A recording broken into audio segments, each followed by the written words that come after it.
மைத்திலி. அனைவருக்கும் வணக்கம். ஈரோடு வாசல் அமைப்பின் புத்தகம் பேசலாம் வாங்க நிகழ்வு ஒவ்வொரு மாதமும் மாதத்தின் இறுதி சனிக்கிழமை என்று நடைபெற்று வருகின்றது. 2020ஆம் ஆண்டின் முதல் நிகழ்வு இன்று நடைபெற உள்ளது. இந்த நிகழ்வின் முதல் நிகழ்வாக வாசலின் பட்டயம் வாசிக்க கௌசல்யா ஞானேஸ்வரன் அவர்களை அழைக்கின்றேன். அனைவருக்கும் இனிய இரவு வணக்கம்.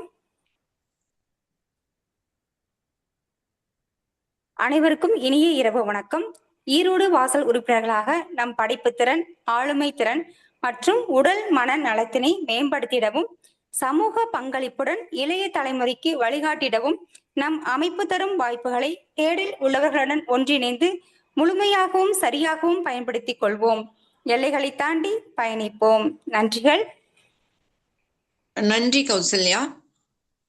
அடுத்ததாக வரவேற்புரை வழங்கிட முனைவர், ஈரோடு வாசல் அமைப்பின் தலைவர் முனைவர் மைதிலி அவர்களை அன்போடு அழைக்கின்றேன். அனைவருக்கும் இனிய மாலை வணக்கம். ஈரோடு வாசலின் அந்திமுற்ற நிகழ்வில் எங்களுடன் இணைந்திருக்கும் புத்தகம் பேசலாம் வாங்க நிகழ்வில் எங்களுடன் இணைந்திருக்கும் ஒவ்வொருவரையும் வரவேற்பதில் மகிழ்ச்சி அடைகிறோம். ஈரோடு வாசல் படைப்பு, பயிற்சி, மனநலன், உடல்நலன், சமூகம் மற்றும் மாணவர் நலன், தொழில் முனைவோர் ஆகிய தளங்களில் சிறப்பாக இயங்கி வருகிறது. இதில் படைப்பு குழுவின் அங்கமாக தொடர் முயற்சியின் காரணமாக இந்த புத்தகம் பேசலாம் நிகழ்வு நடந்தேறி வருகிறது. இதில் இணையம் வழியாக இணைந்திருக்கும் ஆட்சிக்குழு உறுப்பினர்கள், ஈரோடு வாசல் உறுப்பினர்கள், வாசல் உறுப்பினர்கள் அல்லாத நண்பர்கள் அனைவரையும் வரவேற்பதில் பெருமிதம் கொள்கிறோம். மேலும் இன்றைய நிகழ்வில் தாங்கள் படித்த புத்தகங்கள் குறித்து நமக்கு அறிமுகம் தர இருக்கும் நமது வாசல் உறுப்பினர்களான லோகேஸ்வரி, அன்புமணி, ராதா மனோகரன் அவர்களை வரவேற்பதிலும் பெருமகிழ்ச்சி அடைகிறோம். அனைவருக்கும் வணக்கம். நன்றி. நன்றி மைதிலி. அடுத்ததாக புத்தகம் பேசலாம் வாங்க நிகழ்வின் அறிமுகம் செய்து பேச்சாளர்களையும் அறிமுகம் செய்ய சரஸ்வதி அவர்களை அன்போடு அழைக்கின்றேன். அனைவருக்கும் வணக்கம். கேக்குதாங்க மேடம்? கேக்குது. புத்தகம் பேசலாம் வாங்க நிகழ்வில் முதலாவதாக கல்கி அவர்களின் பார்த்திபன் கனவு புத்தகத்தை பற்றி நம்மிடம் பகிர வரும் இவர் அதிதி எனும் பெயரில் தன் படைப்புகளை எழுதுபவர், பேச்சுக்கலை பயிற்சியாளர் மற்றும் பட்டிமன்ற பேச்சாளர் என பன்முகம் கொண்ட திருமதி எஸ். லோகேஸ்வரி அவர்களை அன்புடன் அழைக்கிறேன்.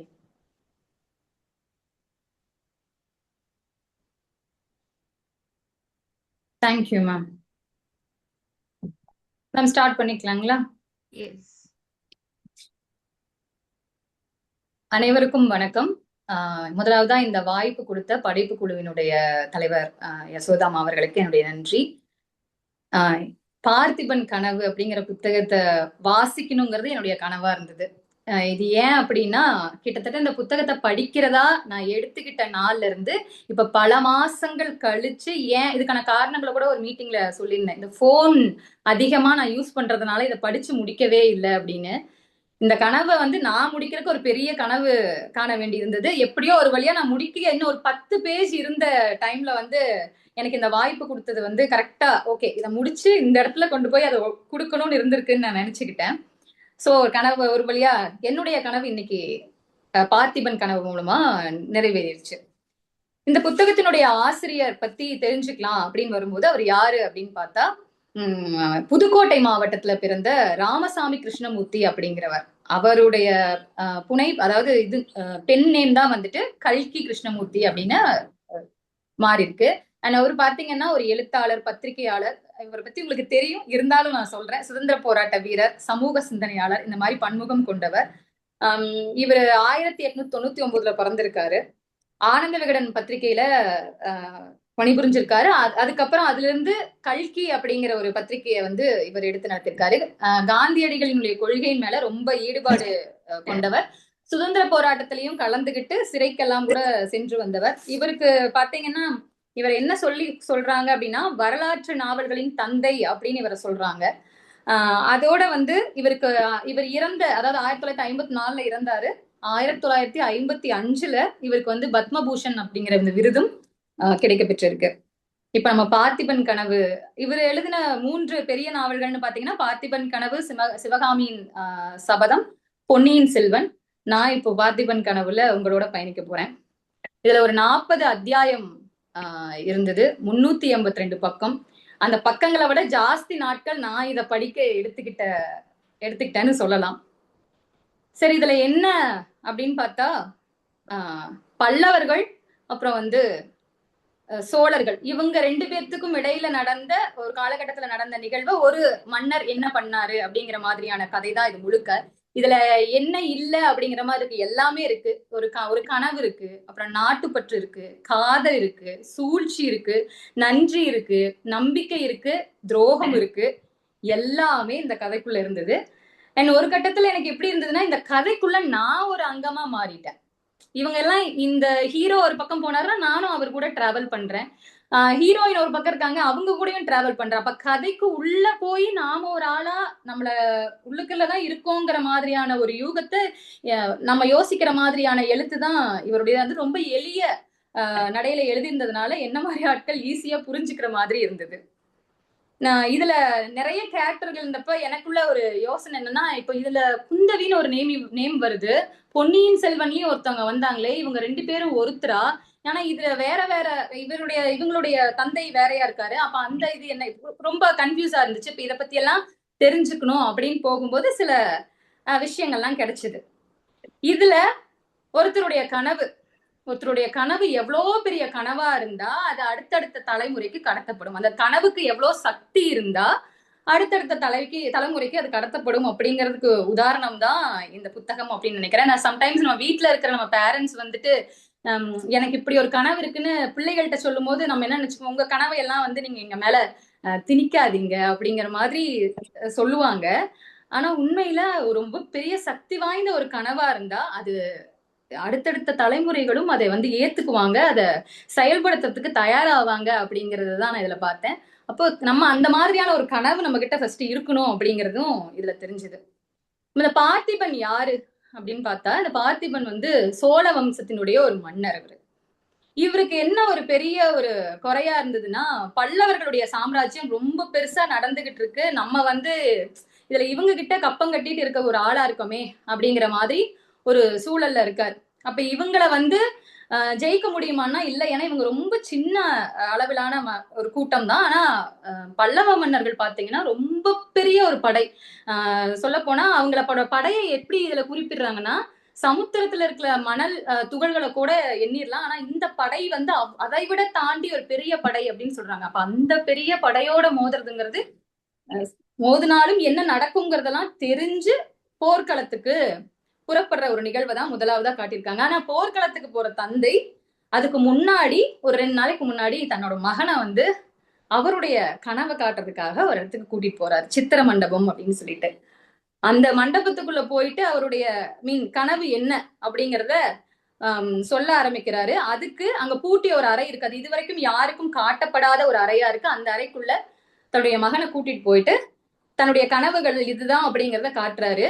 அதுல சோழ சாம்ராஜ்யம் வந்து ரொம்ப பெரிய அளவுல இருக்கு.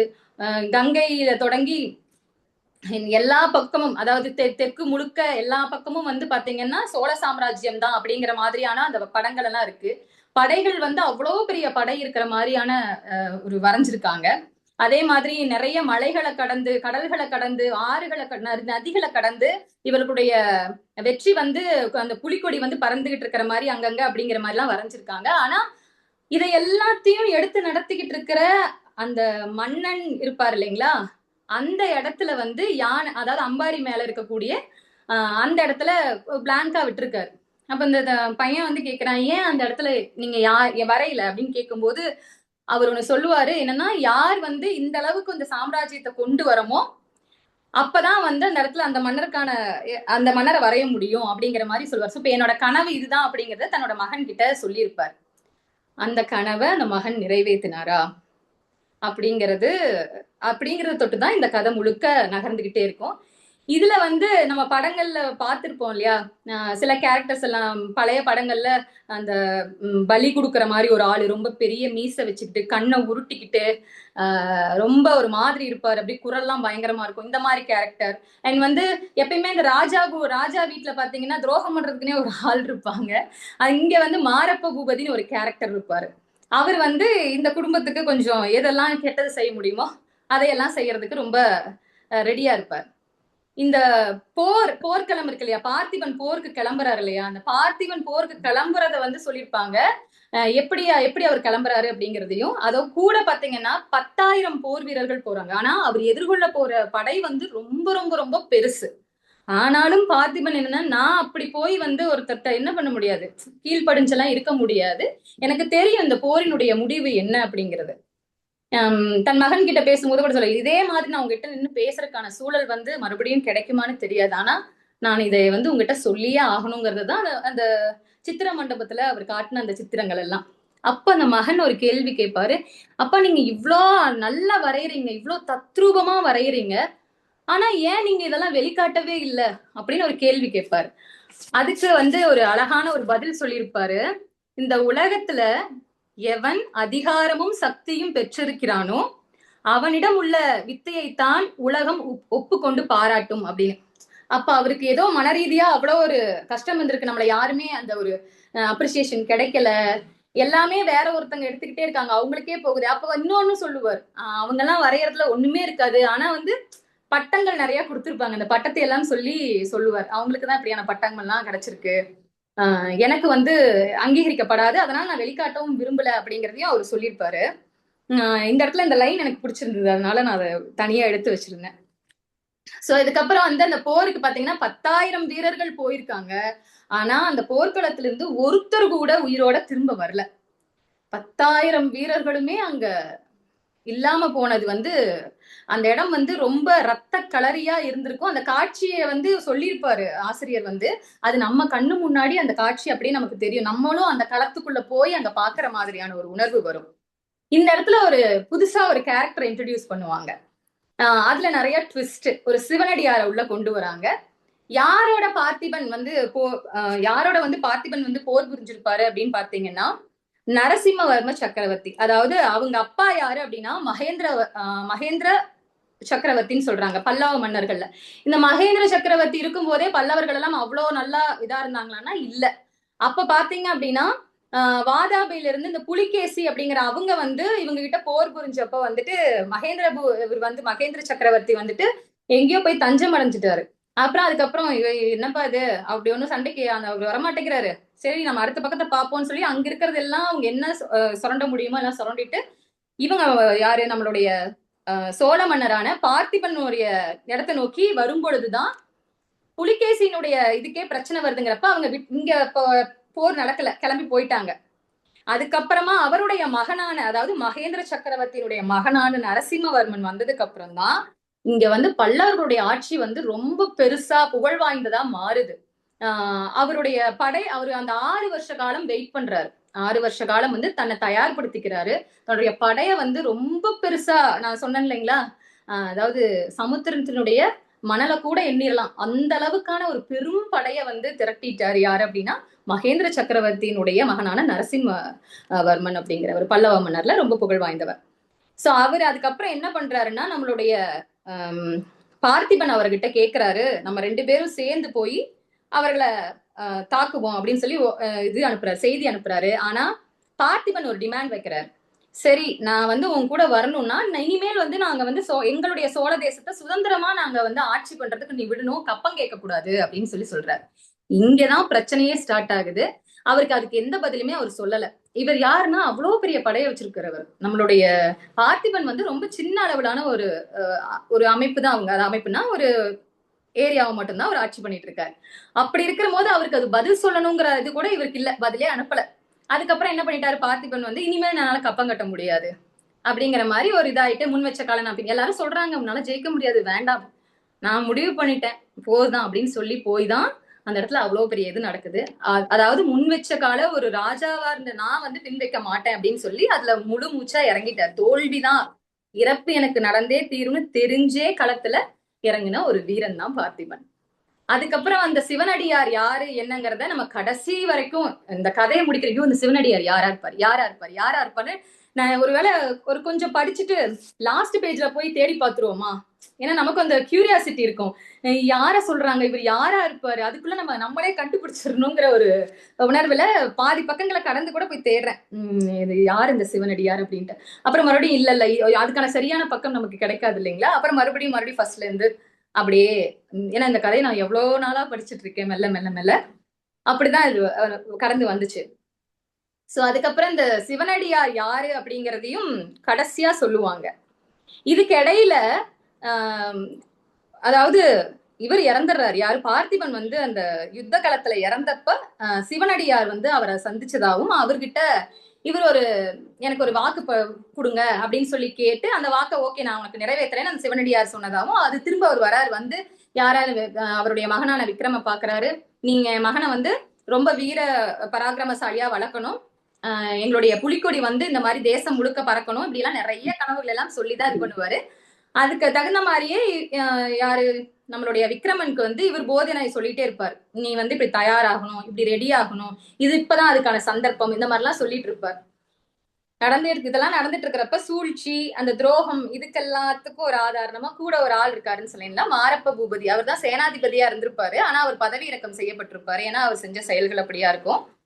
அவரை நம்பி விக்ரமன் வந்து இவ்வளவு அப்பா என்ன செஞ்சாரோ, அதாவது அவங்க அப்பா என்ன செஞ்சாரு, இவ்வளவு பெரிய படையை எதிர்க்கறதுக்கு போனார் இல்லையா, அதே மாதிரி இவரும் அதே மாதிரி மாரப்ப பூபதிய அவருடைய உதவியோட நான் போய் அங்க போர் புரியணும்னு நான் சொல்லிட்டு இவர் போறார்.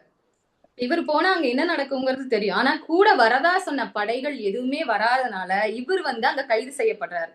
யாரால? பல்லவ மன்னரால. கைது செய்யப்பட்ட இடத்துல காதல் மலருது. சிறைக்கு அவர் வந்து இழுத்து செல்லப்படும் போதுதான் அங்க நரசிம்மவர்மனுடைய மகளான குந்தவி கண்ல படுறார். அவங்க அந்த அம்மா இந்த பக்கம் இருந்து பாக்குறாங்க, இவரு இங்க இருந்து பாக்குறாரு, அந்த கண்டதும் காதல் அப்படிங்கிற மாதிரி அந்த இடத்துல உருவாயிடுச்சு. அதை டிஸ்கிரைப் பண்றதும் ஆசிரியர் வந்து ரொம்ப அழகா டிஸ்கிரைப் பண்ற. குந்தவியோட அழகு எப்படி, அவ எந்த மாதிரி அழகான பொண்ணு அப்படின்னு சொல்லும் போது நமக்கு, நான் வந்து த்ரிஷாவெல்லாம் கற்பனை பண்ணிட்டு இருந்தேன் அந்த டைம்ல, த்ரிஷாவா இருக்குமா இல்ல இப்படி இருக்கும் அப்படி இருக்குங்கிற மாதிரி நமக்குள்ள ஒரு யூகம் வரும் இல்லையா, அதெல்லாம் யோசிச்சுட்டு இருந்தேன். ஏன்னா நமக்கு படத்துல பார்த்த அந்த கேரக்டர் டக்குன்னு ஞாபகம் வருது. அப்புறம் அந்த மாதிரி அவங்கள வர்ணனை, அவ்வளவு அழகான வர்ணனை, அவங்க ரெண்டு பேரும் சந்திக்கிற நிகழ்வை நம்ம பக்கத்துல போய் இப்படி நின்று இப்படி ரெண்டு பேர்த்தையும் பார்த்தா எப்படி இருக்குமோ அப்படியான ஒரு உணர்வை தான்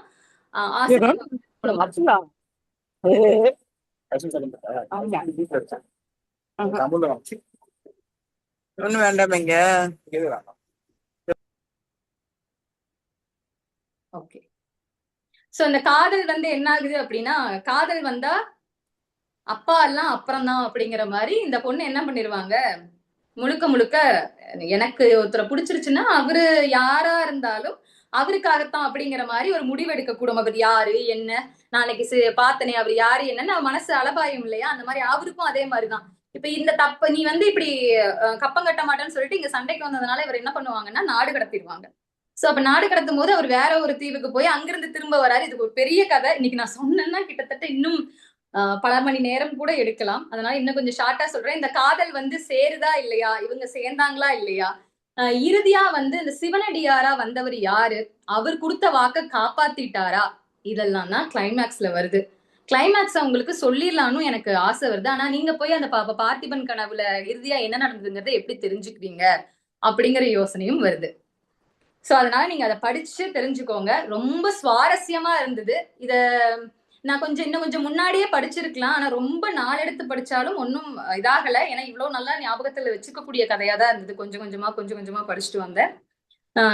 இது உங்களுக்கு கண்டிப்பா பிடிக்கும், ரொம்ப சுவாரஸ்யத்தோட இருக்கும். அதே மாதிரி நம்ம சின்ன பிள்ளைகளை பார்த்த படங்களினுடைய காட்சிகள் எல்லாம் ஞாபகம் வரும். இந்த நரபலி கொடுக்கறக்கு ஒருத்தர் வருவாரு, அந்த மாதிரி கேரக்டர்ஸ், நிறைய சின்ன சின்ன கேரக்டர்ஸ் எல்லாம் உள்ள கொண்டு வந்து ரொம்ப அழகா இந்த கதையை வந்து கொடுத்திருப்பார்.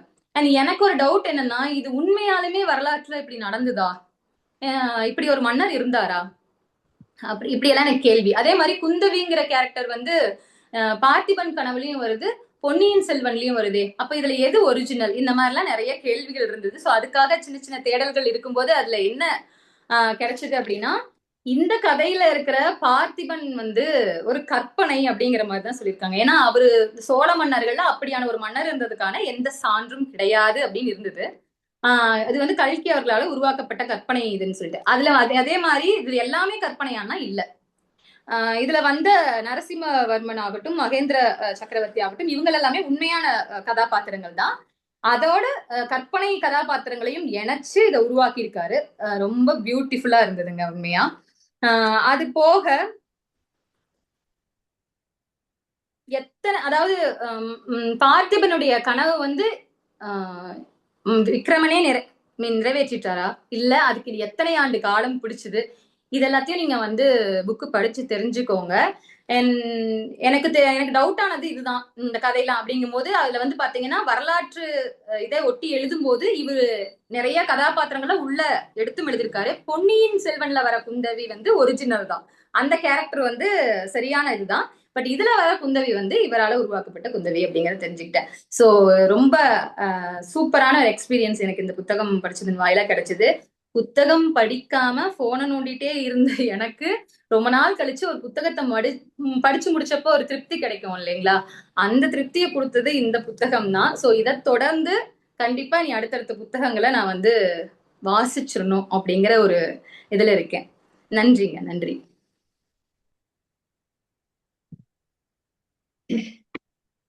நன்றிங்க லோகேஸ்வரி.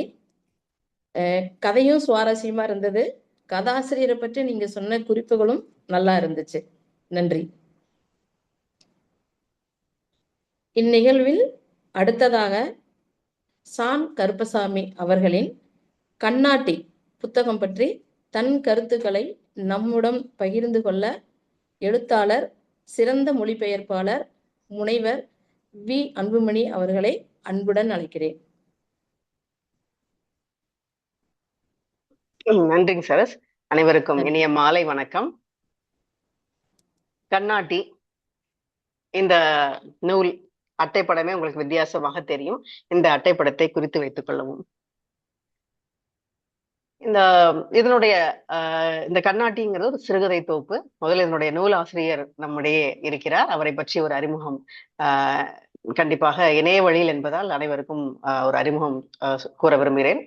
நூல் ஆசிரியர் ஷான் கருப்பசாமி, ஈரோட்டை சேர்ந்தவர். கவிதை, கட்டுரை, சிறுகதை, உரையாடல், புதினம் என இலக்கியத்தில் உள்ள பாதி வகைமைகளுக்கும் மேலே வந்து அவர் எழுதி தடம் பதித்திருக்கிறார். ஐடி துறையில் பணியாற்றுகிறார். ஆனால் அடிப்படையில் அவர் ஒரு கட்டிடக் கலைஞர். அதனால்தான் வார்த்தைகளை அழகாக செதுக்குகிறாரோ அப்படின்னு தோணும். எல்லாற்றுக்கும் மேலாக ஒரு திரைப்பட கதாசிரியர். இவருடைய வெட்டாட்டம்ங்கிற நாவல் தான் நோட்டா அப்படிங்கிற திரைப்படமாக வந்து வெற்றி பெற்றது. அடுத்தது பாவக்கதைகள், எனிமி, இப்ப வந்திருக்கூடிய பராசக்தி எல்லாத்துலயுமே வசனங்கள் புற எழுதினது அவர் தான். அடுத்தது ஃபேஸ்புக்ல வந்து உள்ளத்தனைய உடல் அப்படின்னு சொல்லிட்டு ஒரு பேஜ் வச்சிருக்காரு. அதுல நிறைய பேரை வந்து, ஏன்னா அவர் வந்து அயன்மேன்லயும் போய் ஜெயிச்சுட்டு வந்திருக்காரு.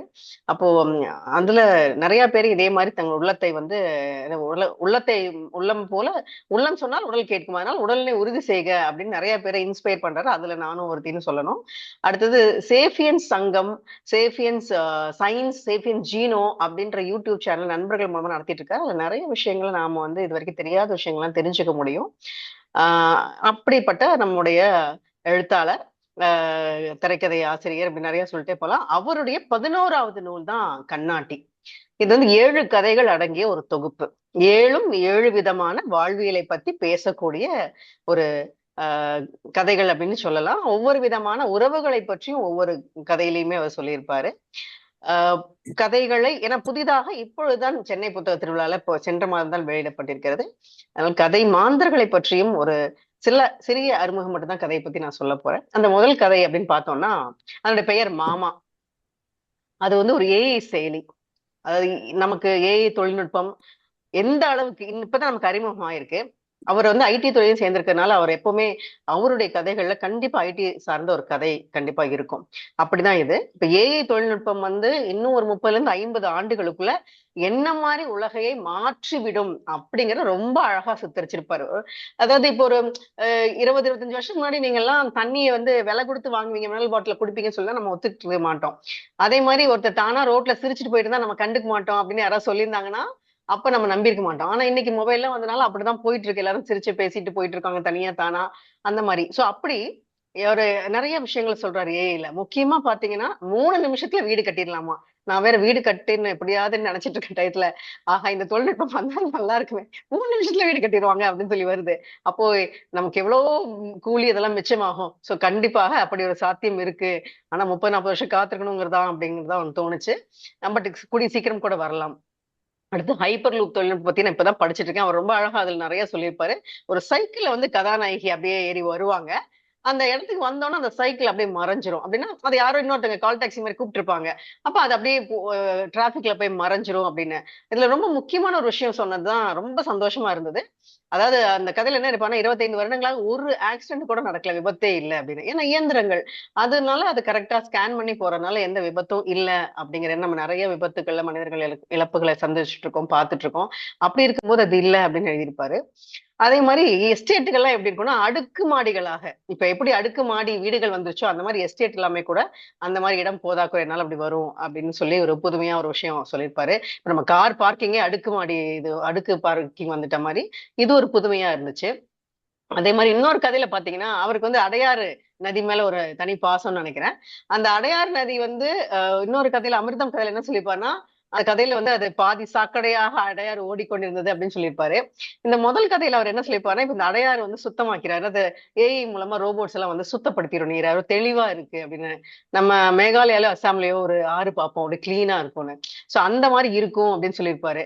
அது ரொம்ப சந்தோஷமா இருந்துச்சு. அப்ப இந்த இதே மாதிரி கூவம் மாறும் அப்ப ஆகும். ஏன்னா சென்னை மக்களுக்கு கூவம்ங்கிற நதி முதல்ல அந்த மாதிரி இருந்தது சுத்தமா அப்படின்னு. சோ இந்த மாதிரி நிறைய விஷயங்கள் வந்து நமக்கு படிக்க படிக்க ஒரு ஆர்வத்தை ஊட்டும். அப்ப ஏன்னா அவரும் ஒரு ஐடி அப்படி பேக்ரவுண்ட் இருக்கனால கண்டிப்பா இதுல இருந்து சாத்தியம் உள்ளது அப்படின்னு நினைக்கும் போது இந்த கதையை படிக்கும் போது நிறுத்தி நான் யோசிக்க ஆரம்பிச்சேன். சோ கதையில வந்து தாத்தாவுக்கும் பேரனுக்கும் இல்ல. சோ பேரன் திருமணம் பண்ணிக்கணும்னு அப்ப அதுக்கு அவன் எப்படி அந்த அலையன்ஸ் பாக்குறாங்க அப்படிங்கறது ஏஐ தொழில்நுட்பத்தை வச்சு சொல்லியிருப்பாரு. இதுதான் அந்த முதல் கதை. இரண்டாவது கதை பாத்தீங்கன்னா அப்பாவின் குரல் அப்படின்னு சொல்லிட்டு, அதாவது ஒரு புல்லாங்குழல் இசை கலைஞர். அவரு வந்து அந்த புல்லாங்குழல்ங்கிறது பேஸ் ஃப்ளூட், அந்த இசை கருவியவே வடிவமைச்சவர் அவரு. அந்த மனிதர் அவருக்கு உயிர் ஆபத்துக்கும் போது மகன் வருகிறான். ரொம்ப வருஷம் கழிச்சு அப்பாவை பாக்குறான். அந்த மகனுடைய நிலை என்ன அப்படிங்கிற, உணர்வுகள் என்ன அப்படிங்கிற ரொம்ப அழகா சொல்லியிருப்பாரு. என்ன அப்படின்னா எப்பவுமே நாமளே நிறைய பார்ப்போம், இந்த புகழ் பெற்றவர்களுடைய வாரிசுகளுக்கு இருக்கிற அதே பிரச்சனை தான் இந்த மகனுக்கும். நீ அப்பா மாதிரி இல்லையா, அவர் மாதிரி இவன் இல்லையே அப்படின்னு சொல்லிடுவாங்க வாரிசு. அதனால அது அவங்களுக்கு எப்பவுமே ஒரு பெரிய சுமையாவே இருக்கும். அவங்களுக்கு ஒரு இண்டிவிஜுவாலிட்டி இருக்காது. இல்லைன்னா அவங்க நம்ம அந்த மாதிரி இல்லைன்னு நினைச்சிட்டே அவங்க ரொம்ப ஃபீல் பண்ணிட்டு இன்ஃபீரியரா ஃபீல் பண்ணுவாங்க. அந்த மாதிரி ஒரு மகனாத்தான் இருப்பான். இங்க அப்பா மகன் உறவு ரொம்ப அழகா இருக்குங்க. சடகோபன், வேணு அப்படிங்கிற பெயர்லாம் வச்சிருப்பாரு. அந்த புல்லாங்குழல பத்தி தகவல் சொல்லியிருப்பாரு. அந்த மூங்கில்கள்ல எதை செல் பண்ணுவாங்க, அதுக்கு என்ன மாதிரி வேண்டி இருக்கும். அந்த புல்லாங்குழல செய்யக்கூடியவரே அவர் கூட வந்து சொக்கன்கிறவர் வந்து தங்கிட்டதா சொல்லியிருப்பாரு. அதே மாதிரி மருமகளுடைய கதாபாத்திரம் ரொம்ப கொஞ்ச நேரம் வந்தா கூட ரொம்ப கச்சிதமாக படைச்சிருப்பாரு. அதுல வந்து மகன் வந்து அந்த முதல்ல அப்பா விட்டு போறதுக்காக யோசிக்கும் போது அந்த வரி, ஏன்னா அவருடைய வரிகள்லாம் ரொம்ப வித்தியாசமா இருக்கும். இங்க அதை எழுதியிருக்கிறது நான் இங்க பதிவு பண்ண விரும்புறேன். இத்தனை காலம் பாரம் சுமந்த வேணுவின் வண்டியில் கடைசி மயிலிறகு அது. கடைசி மயிலிறகு வச்சுட்டு அந்த பாரம் ஏதாச்சும் சொல்லி திருக்குறள்ல கூட வருங்களா, அந்த மாதிரி அந்த ஒரு இடத்துல அப்படி நினைச்சிட்டான், அந்த வண்டி பாரம் ஆயிடுச்சு, அவ்வளவுதான் கிளம்பணும்னு முடிவு பண்ணிடுறான் அப்படின்னு அங்க எழுதியிருப்பாரு. அதே மாதிரி அப்பா ஹாஸ்பிட்டல் இருக்காரு, அவன் வீட்டுல வந்து இருக்கான். அவன் ரொம்ப ஃபீல் பண்றான் அப்பாவிட்ட பேசிடணும் பண்ணிடணும்னு. அப்ப அவர் அனுபவிச்ச தனிமை இருக்கும்ல எத்தனை நாள், அதை ரொம்ப அழகா அங்க எழுதியிருப்பாரு. அவர் இத்தனை நாள் அனுபவித்த தனிமை அங்கேயே அமர்ந்திருந்தது, அது அவனை உற்று பார்த்து கொண்டிருந்தது அப்படின்னு சொல்லி எழுதியிருப்பாரு. அதுல அவன் என்ன மாதிரிலாம் ஃபீல் பண்றான் அப்படிங்கிறது தெரியும். சோ எப்படி வந்து கடைசியா அந்த ஃப்ளூட் இசையை வந்து அவன் கைவர பெற்றானா, அவங்க அப்பா நினைச்ச மாதிரி, அப்பா பாடின வாசிக்கிற மாதிரி அப்படிங்கறதான் அந்த கதை. அடுத்தது ஒரு பாம்பும் சில தட்டான்களும். ஆக்சுவலா இது ரொம்ப ரொம்ப முக்கியமான கதை. ஷான் சாரே தன்னுடைய அறிமுகத்துல சொல்லியிருக்காரு எழுத்தாளரே, அவருடைய முதல் சிறுகதை இது அப்படின்னு சொல்லிட்டான். எனக்கு கூட தோணுச்சு, ரெக்க படம்காரங்க இந்த படத்தை இந்த இதை படிச்சுக்கிட்டாங்களோ. ஏன்னா அதுல ஒரு அக்கா தம்பியோட உறவு ரொம்ப அழகா வரும். சோ அந்த ரெக்க படத்துலயும் நம்ம அதை பார்க்க முடியும். சோ அங்கிருந்து ஒரு இங்க இருந்து இந்த கதையில இருந்து, ஏன்னா இவரு இது முதல்ல எழுதிட்டாரு, சோ இந்த கதையில இருந்து கொஞ்சம் எடுத்து அவங்க பண்ணிருப்பாங்களோ அந்த மாதிரி தோணுச்சு. இது ஒரு வரதட்சணை பற்றிய கதை தான். குமுதாங்கிற ஒரு பெண்ணு. சோ அந்த இடத்துக்கிட்ட வந்து அந்த சின்ன பையனா பக்கத்து வீட்டு பையன் இருக்கான். அவன் போய் அந்த பெண்ணோட பழகுறான், சகோதரி ரெண்டு பேர் பழகிட்டு இருக்க சகோதரனாக. அந்த மாதிரி நேரத்துக்கு அந்த பெண் வந்து ஒருத்தர் காதலிக்கிறா, கல்யாணம் பண்ணிக்க முடியலங்கும் போது என்ன நடக்குது அப்படிங்கிறது. அப்ப இவன் வந்து எந்த மாப்பிள்ளை வந்தாலும் இவன் தான் எஸ் நோ அப்படிங்கிற மாதிரி சொல்லுவான். ஒரு தடவை அவங்க ஓகே சொல்லிடுறாங்க, இவன் கேட்பான், என்னையும் கேட்கல இந்த வாட்டி அப்படின்னு சொல்லிட்டு. அந்த பொண்ணு சொல்றதுதான் அவ்வளவு அழுத்தமான வசனம், அப்படி நச்சுன்னு இருக்கும், என்னையே யாரும் கேட்கலடா அப்படின்ட்டு. அதுக்கப்புறம் அந்த குமுதாவுடைய முடிவு எனக்கு வந்து ரிதன்யாவுடைய மரணத்தை நினைவுபடுத்தியது. இப்ப அவரு சொன்ன மாதிரி இவ்வளவு வருஷம் கழிச்சும் இன்னுமே இந்த 30-40 வருஷங்களை கூட இன்னும் குமுதாக்களும் ரிதன்யாக்களும் நிறைந்திருக்கிறார்கள். பெற்றோர்கள் இன்னமும் வந்து இல்லம்மா நீ அட்ஜஸ்ட் பண்ணிட்டு போய் இரு அப்படின்னு தான் சொல்லிட்டு இருக்காங்க அப்படின்னு நினைக்கும் போது அது கொஞ்சம் எவ்வளவு அந்த கதையை வந்து இன்னமும் எந்த அளவுக்கு வந்து இருக்கு அப்படின்னு தான் நம்ம யோசிக்கணும், நிதர்சனத்தோட ஒன்றி போகுது அப்படின்னு. இதுல கடைசியா அந்த பையன் வந்து அந்த பொண்ணுடைய குமுதா அக்காவோட ரூமுக்கு போய் பார்க்கும்போது உணர்வான், அவள் வந்து தன்னை அங்கே எனக்காக எழுதி போயிருந்தாள் அப்படின்னு. அந்த கதையை நீங்க வாசிக்கும் போதுதான் அந்த வரிகளுடைய கணம் உங்களுக்கு புரியும், என்ன மாதிரி ஒரு வித்தியாசமான ஒரு ரைட் அப் இவரோடது அப்படின்னு உங்களுக்கு தெரியும் அந்த நடை. அடுத்து வந்து லஞ்சம். இது வந்து ஒரு ஐடி நிறுவன பணியாளர் தான். ஐடி நிறுவனத்துக்கே உரிய அழுத்தங்கள், மன அழுத்தங்கள்லாம் உங்களுக்கு இருக்கும். நம்ம நினைச்சுக்கிறோம் ஐடி ஜாப் ரொம்ப இதுன்னு சொல்லிட்டு வெளில இருந்து பார்க்க அப்படி இருக்கும், உள்ள இருக்கிறவங்களுக்கு தான் அந்த பிரச்சனைகள் புரியும். அப்ப அந்த மாதிரி ஒரு இதுல அவர் கண்டிப்பா ஒரு வெளிநாடு போய் ஆகணும், பாஸ்போர்ட் ரெனியூவல் பண்ணி ஆகணும். இப்ப போலீஸ் வெரிஃபிகேஷனுக்காக போகணும். இது எனக்கு அப்படியே நான் என்னெல்லாம் ஃபீல் பண்ணோம் அந்த மாதிரி இருந்துச்சு. போலீஸ் வெரிஃபிகேஷனுக்குன்னு பண்ணும்போது அவங்க வரமாட்டாங்க, நாம தான் போகணும்.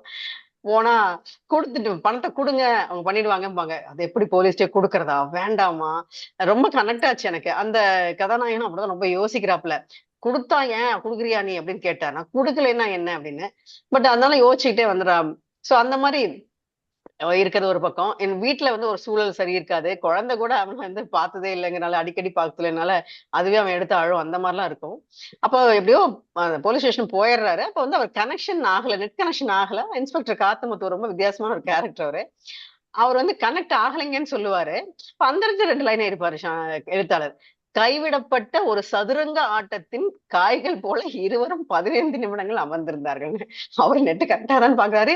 இவர் நிஜமாவே நெட்டு கரெக்ஷன் தான் சொல்றாரா, இல்ல பணம் லஞ்சம் வேணுங்கிறதுக்காக அப்படி இழுக்கிறாரா அப்படின்னு நினைக்கிறாரு அப்படிங்கிற மாதிரி. சோ கடைசியா அந்த காத்தமுத்து வந்து ரொம்ப ஒரு வித்தியாசமான ஒரு போலீஸ் இன்ஸ்பெக்டரா இருப்பாரு. அந்த கதையெல்லாம் நீங்க படிச்சாதான் தெரியும், அதனால அதை சொல்ல வரல. கடைசியா அவர் என்ன சொல்றாரு பண்றாருங்கிறது. அடுத்தது அமிர்தம். அது வந்து ஒரு ஆயா கடை அப்படின்னு சொல்லலாம், ஆயா கடை, இட்லி ஆயா அப்படின்னு சொல்லலாம். 2 ரூபாய் இட்லி விற்கிற ஆயா இப்படி எல்லாம் சொல்லிக்கலாம். நம்ம 70 வயது அமிர்தம் பாட்டி அப்படிங்கிறவங்க, அவங்களோட குடும்பம் பற்றி யாருக்கும் தெரியாது. 15 வருஷத்துக்கு முன்னாடி அந்த வள்ளுவன் காலனிங்கிறதுக்கு வந்தாங்க. ஒரு பேரன்னு சொல்லி ஜேம்ஸ்னு ஒருத்தனை சொல்லிட்டாங்க. அந்த ஜேம்ஸுக்கு ஒரு ஃப்ரெண்ட் இருப்பான்.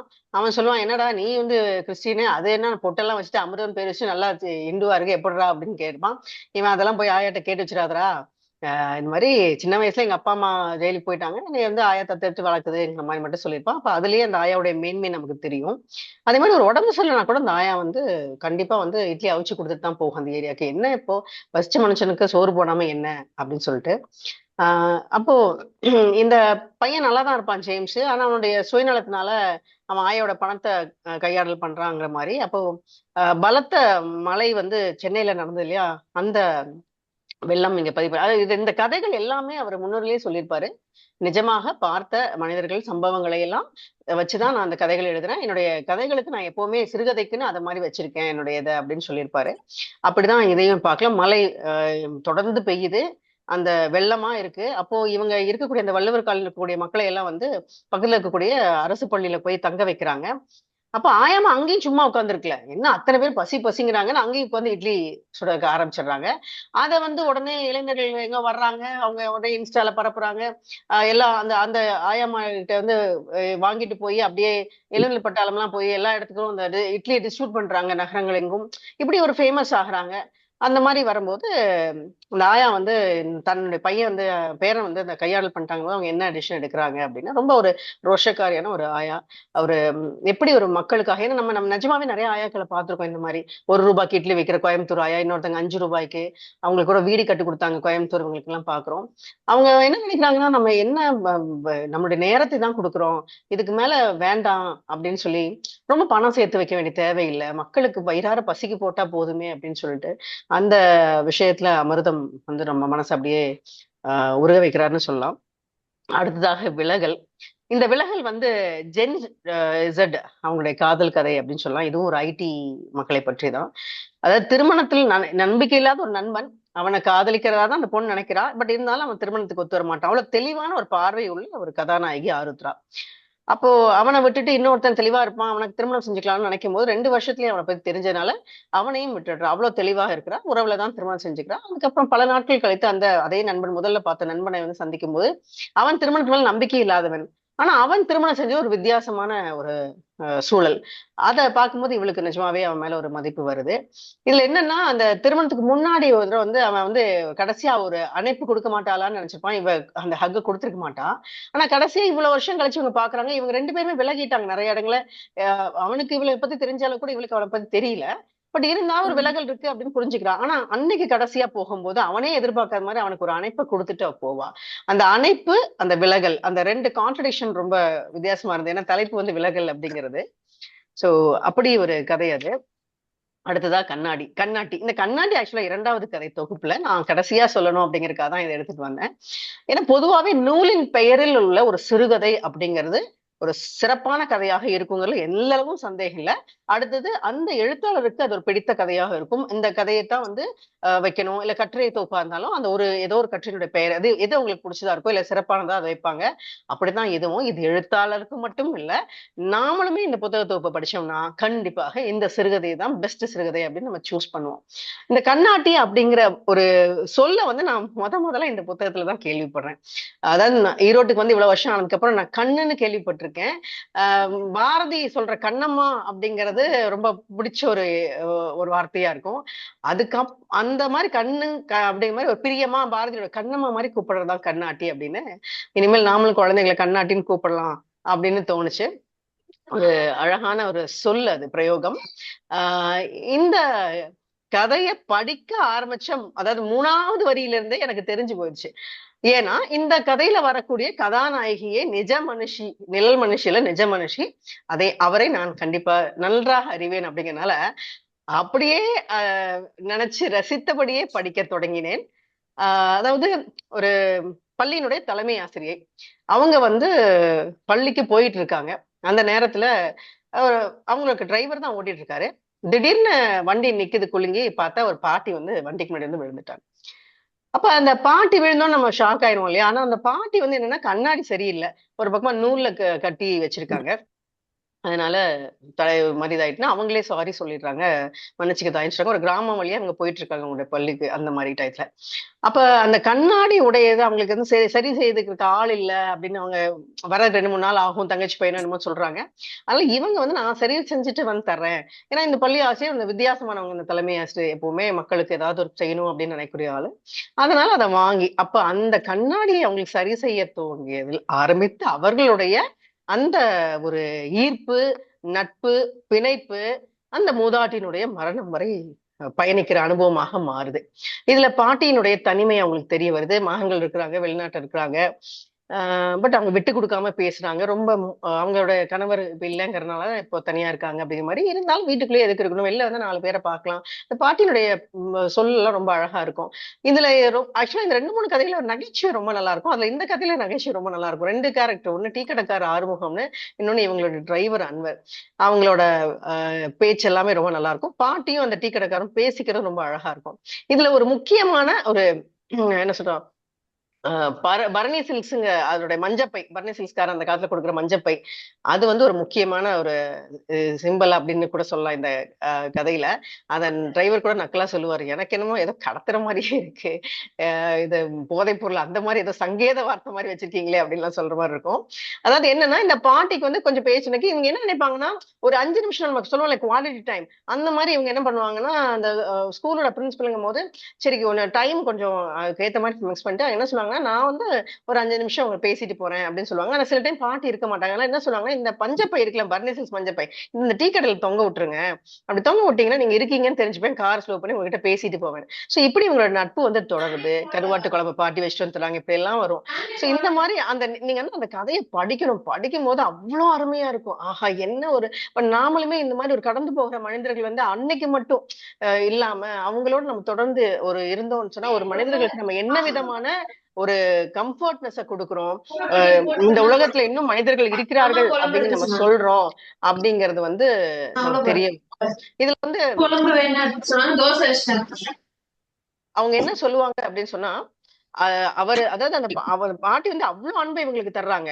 அதுக்கப்புறம் என்ன வந்து அந்த ஊர்ல கிடைக்கலனாலும் எல்லாமே இவங்கதான். இவங்க வர வரைக்கும் நான் கண்ணாட்டி வரட்டும். அவங்க அது ரொம்ப வித்தியாசமா கொஞ்சுவாங்க. மயிலும்பாங்க, மயிலு குஞ்சும்பாங்க, கண்ணம்பாங்க, கண்ணாட்டி, என்னென்னமோ சொல்லி இவங்களை கொஞ்சுவாங்க. அப்போ அதுல என்ன சொன்ன கடைசி அவங்க ஃபீல் பண்ணாங்கன்னா, அவரது அன்பை தான் மட்டும் சில நிமிடங்கள் நின்று அவசரமாக குடித்து விட்டு போவது போல் இருக்கும் அப்படின்னு அழகா அங்க எழுதியிருப்பாரு.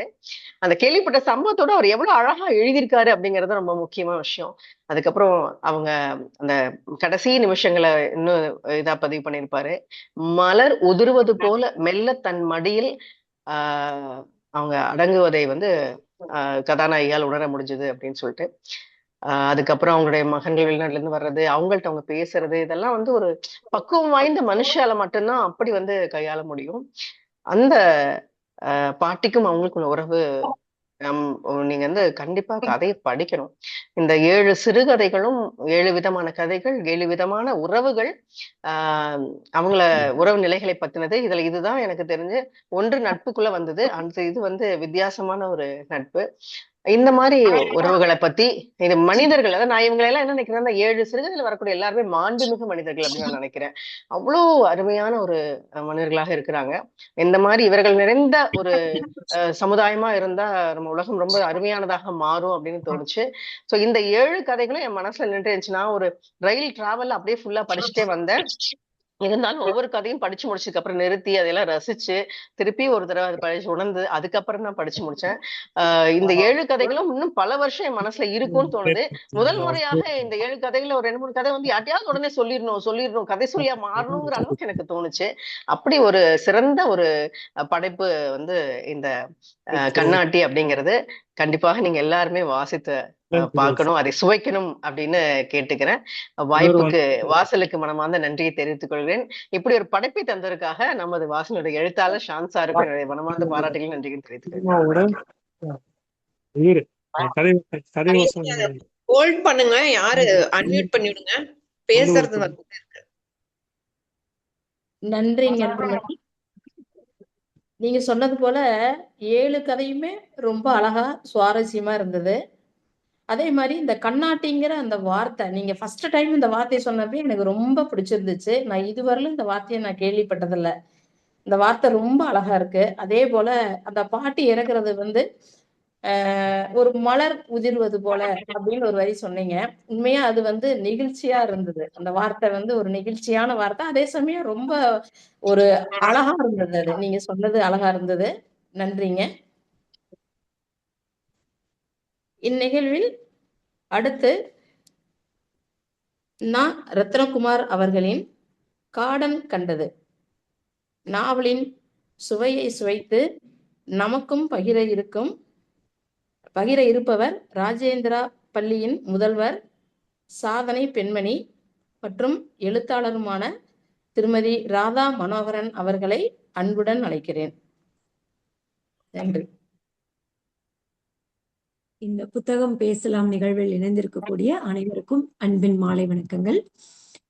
இந்த புத்தகம் ஆக்சுவலி நாவல் இல்ல, இது வந்து சிறுகதைகளுடைய தொகுப்பு. காடன் கண்டது ஒரு 26 எழுத்தாளர்களுடைய எழுத்துக்களை ரத்தினகுமார் அவர்கள் தொகுத்து வழங்கியிருக்காரு.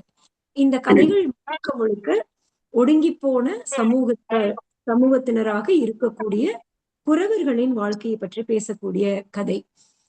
ஜெனரலா ஒரு புத்தகம் வாசிச்சா அந்த புத்தகம் பேசக்கூடிய கருத்து வந்து நம்மள பாதிக்கணும், நம்மள வந்து ஒரு இடத்துல தீவிரமா அதை பத்தி யோசிக்க வைக்கணும், வருந்த வைக்கணும். அந்த மாதிரியான ஆழமான கருத்துக்கள் நிறைந்த ஒரு புத்தகம்.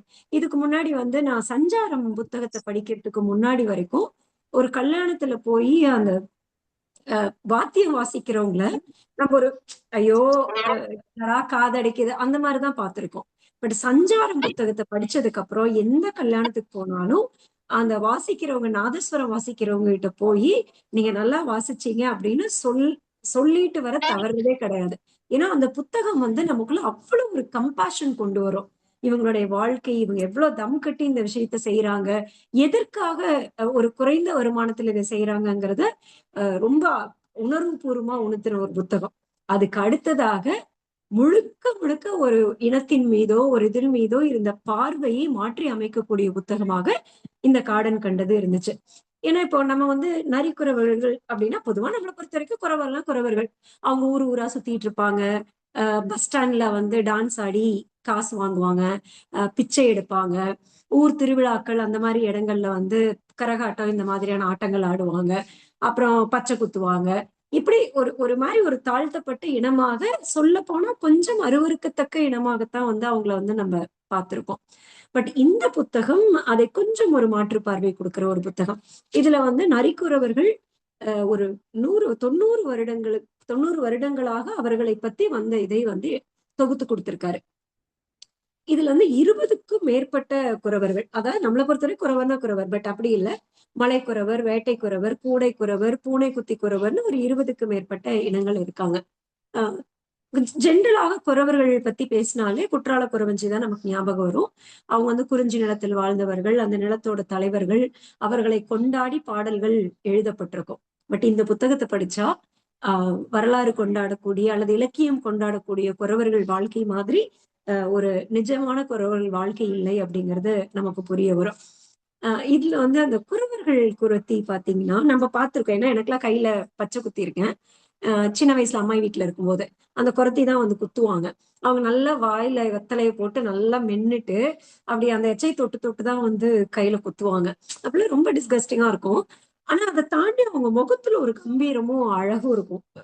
ஏதோ ஒரு ஈர்ப்பு இருக்கு அவங்க முகத்துல. அதை வந்து இந்த புத்தகத்துல எப்படி சொல்லியிருப்பாங்கன்னா, வெடுக்கு வெடுக்கென்று துடுக்கு பேச்சை அடுக்கு அடுக்காய் கொட்டி பேசும் மலை குரத்தியிடம் ஆண், பெண், குழந்தை, கிழங்கள் யாருக்குத்தான் காதல் உண்டாகாது அப்படின்னு சொல்லி அழகா சொல்லியிருப்பாங்க. சோ குடத்திகள் வந்து ஒரு மேக்கப் எல்லாம் தாண்டின ஒரு கருப்பு நிறத்தில் இருக்கக்கூடிய ஈர்ப்பையுடைய அழகிகள் அப்படிங்கிற இதாதான் அதுல இருக்கும். இப்ப இந்த புத்தகத்தில் தொகுக்கப்பட்ட கதைகள் அப்படின்னு பாத்தீங்கன்னா, இது பெரும்பாலும் அவர்களுடைய இருப்பிடம், அவர்களுடைய உணவு, சிரமங்கள், வாழ்க்கை முறை இதை பத்தி பேசுது.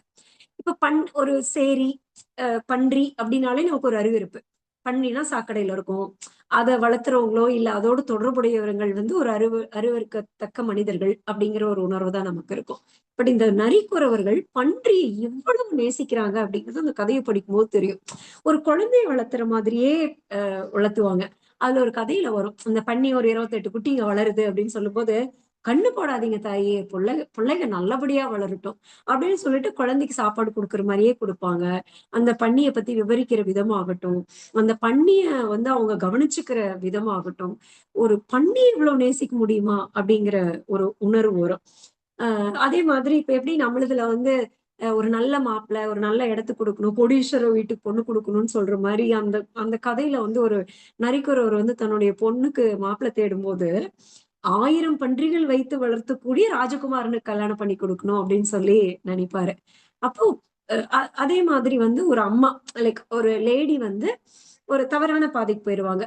அவங்க அப்பா கொஞ்சம் உடம்பு சரியில்லாதவங்களா இருப்பாரு. ஒரு பன்றிகள் வளர்த்தக்கூடிய கொஞ்சம் செல்வாக்கு இருக்கக்கூடிய ஒரு குறவருக்கு வந்து அவங்க அம்மா வந்து ஒரு தவறான பாதையில அவங்க 2 பேருக்கும் ஒரு தொடர்பு இருக்கும். அது அந்த பையனுக்கு தெரிஞ்சிரும். அவனுக்குள்ள ஒரு ஏற்றுக்கொள்ள முடியாத ஆற்றாமை இருக்கும். அந்த அந்த பெண்ணை வந்து அவங்க கொலையும் பண்ணிடுவான் ஒரு சூழல்ல. அப்ப இவனுக்கு வந்து ஒரு ஆற்றாமை இருக்கும். அவனை கொலை பண்ணணும்னு துடிப்பா, கொலை பண்ண முடியாது.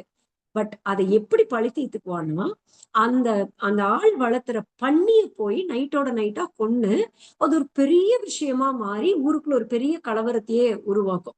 அப்போ ஒரு உயிரை கொன்னவனை பழி வாங்கணும்னு ஒரு பன்னியை கொன்னா போதும். அந்த அளவுக்கு பன்றியை வந்து அவர்கள் வந்து வணங்கக்கூடியவர்களாக இருந்தாங்க. அதே மாதிரி அவங்க வந்து ஊரை விட்டு ஊர் போறது வந்து ரொம்ப இயல்பா நம்ம நினைச்சுக்கிறோம். பட் அவங்க நடந்து போறது, அந்த அந்த பசியில அவங்க தவிக்கிறதெல்லாம் ஒரு கதையில சொல்லியிருப்பாங்க. ஒரு புருஷன், பொண்டாட்டி, அவங்க அப்பா, அவங்களோட கழுதை, அவங்களோட பன்னி, இதுதான் ஊரை விட்டு போகும்போது பசியா இருக்கும், ரொம்ப சிரமப்படுவாங்க. அந்த இடத்துல அவங்க அப்பா அந்த காட்டுக்குள்ளேயே இறந்து போயிருவாரு. அத வந்து அவங்க எப்படி அடக்கம் பண்றதுன்னு தெரியாம தவிப்பாங்க. இதெல்லாம் வந்து ஒரு ஒரு ஊர் விட்டு ஊர் போய் அவங்க ஏதோ சும்மா தெருவுல ஆடி பொழைச்சிட்டு இருக்காங்கன்னு நினைக்கிறோம். பட் அவங்களுக்கு ஏகப்பட்ட வழிகள் இருக்கு. இன்னொன்னு, அந்த மாதிரியான ட்ரெஸ் பண்ணி இருக்கக்கூடிய அந்த குறத்தி அந்த மாதிரி வம்சத்தை சார்ந்தவங்கள ஈஸியா நம்ம வந்து கேரக்டர் அசாசினேட் பண்ணிடுவோம். டக்குன்னு அவங்க எல்லாம் ஒரு தவறான பொம்பளைங்க, எதுக்கு வேணாலும் ஒத்துக்குவாங்க அப்படிங்கிற மாதிரி ஒரு எண்ணம் இருக்குங்கிறத ஒரு ஒரு கதையில வந்து ஒரு பெண் சொல்லுவா. ஒரு கிளாஸ் குடிச்சுட்டா தேவடியான்னு நினைக்கிறானுங்க அப்படின்னு சொல்லுவாங்க. அது அவ்வளவு, அந்த இடத்துல அவங்க சொல்ற இடத்த நம்ம படிச்சு பார்த்தா அவ்வளவு வேதனையான விஷயமா இருக்கும். பட் அவங்க ரொம்ப ரொம்ப மானத்துக்கு கட்டுப்பட்டவங்க, ரொம்ப ரொம்ப தங்களுடைய குலத்துக்காக நிக்கிறவங்க. அது அடுத்த கதையில சொல்லுவாரு. அதாவது வந்து அந்த ரயில்வே லெவல் கிராசிங்ல வந்து பாட்டு பாடி அந்த ஊசி பாசி விற்கக்கூடிய ஒரு குடும்பத்தை சார்ந்தவங்க. திடீர்னு ஒரு பையன் காருக்குள்ள எட்டி பார்ப்பான்.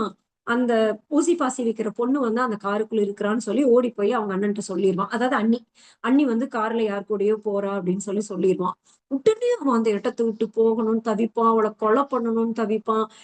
என்ன ஒரு ஒரு ஒரு கேரக்டர் தவறி போயிட்டா தன்னுடைய மனைவின்னு தெரிஞ்சு அப்படி ஒரு தவிப்பும் அப்படி ஒரு கோபத்துக்கும் ஆளாவான். பட் அதுக்கப்புறம் பார்த்தா அது வந்து ஆக்சுவலா ஒரு சினிமால நடிக்கிறதுக்காக வேஷம் போட்டுட்டு போற ஒரு வேற பொண்ணு. அது அது அந்த கதையோட இது.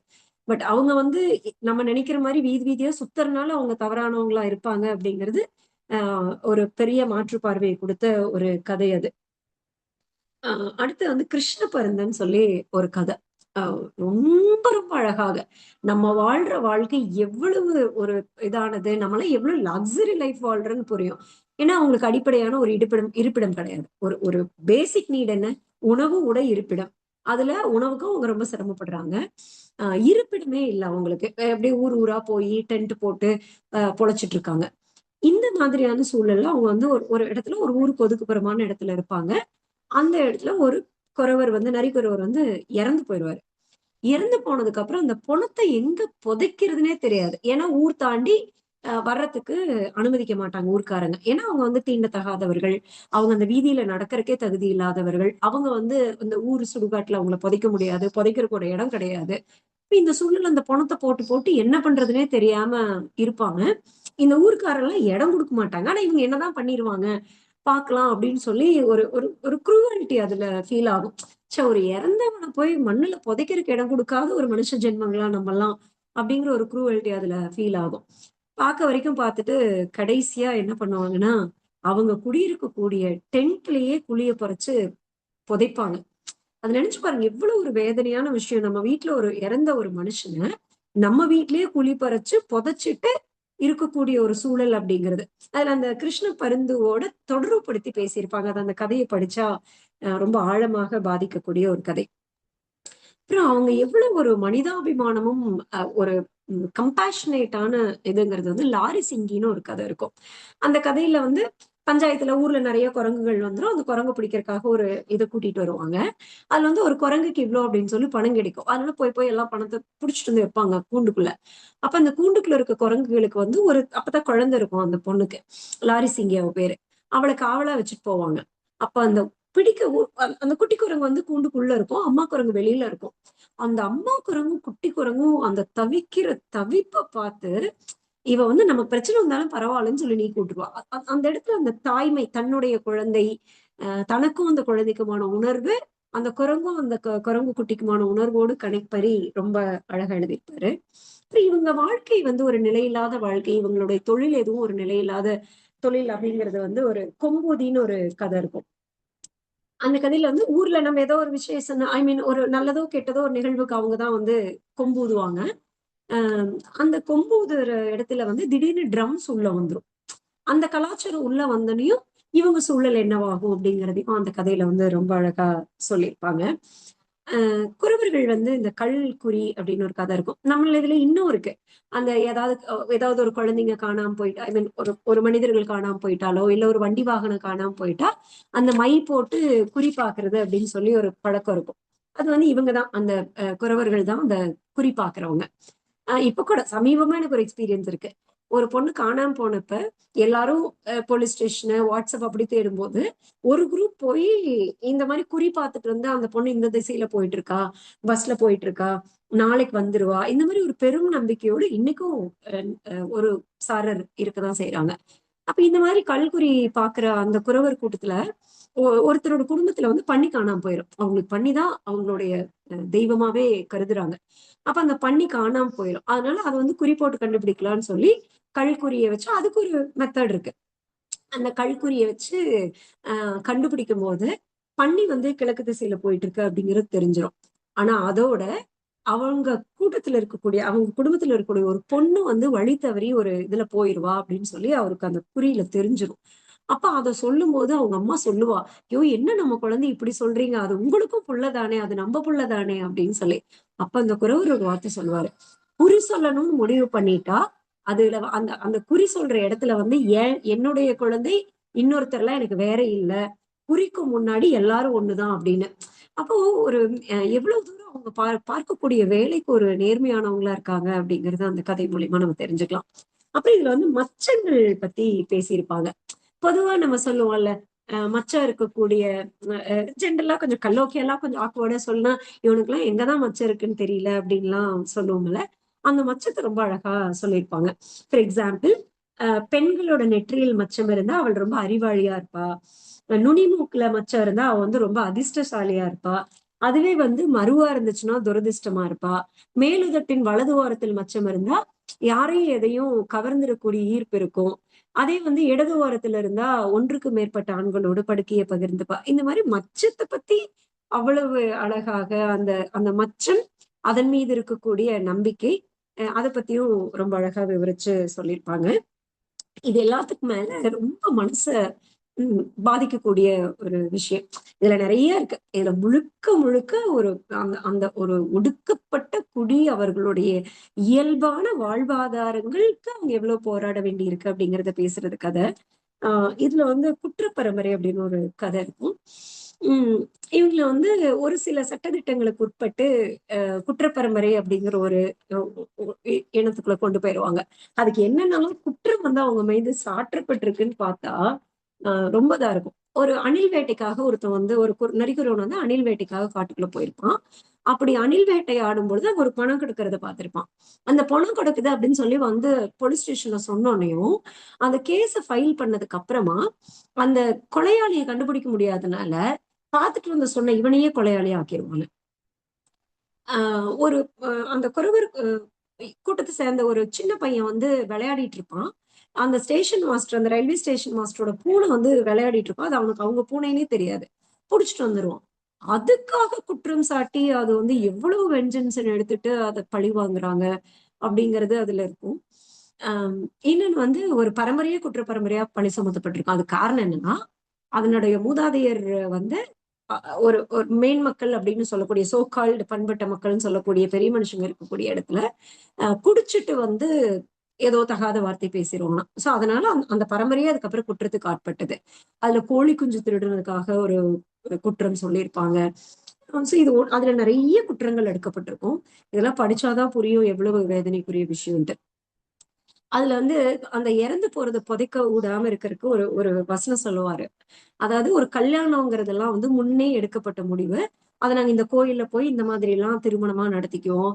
ஆனா சாவுக்கு எப்படி நாங்க நாள் குறிச்சு எங்க இடத்த தேடி போய் சாக முடியும் அப்படின்னு சொல்லி சொல்லுவாங்க.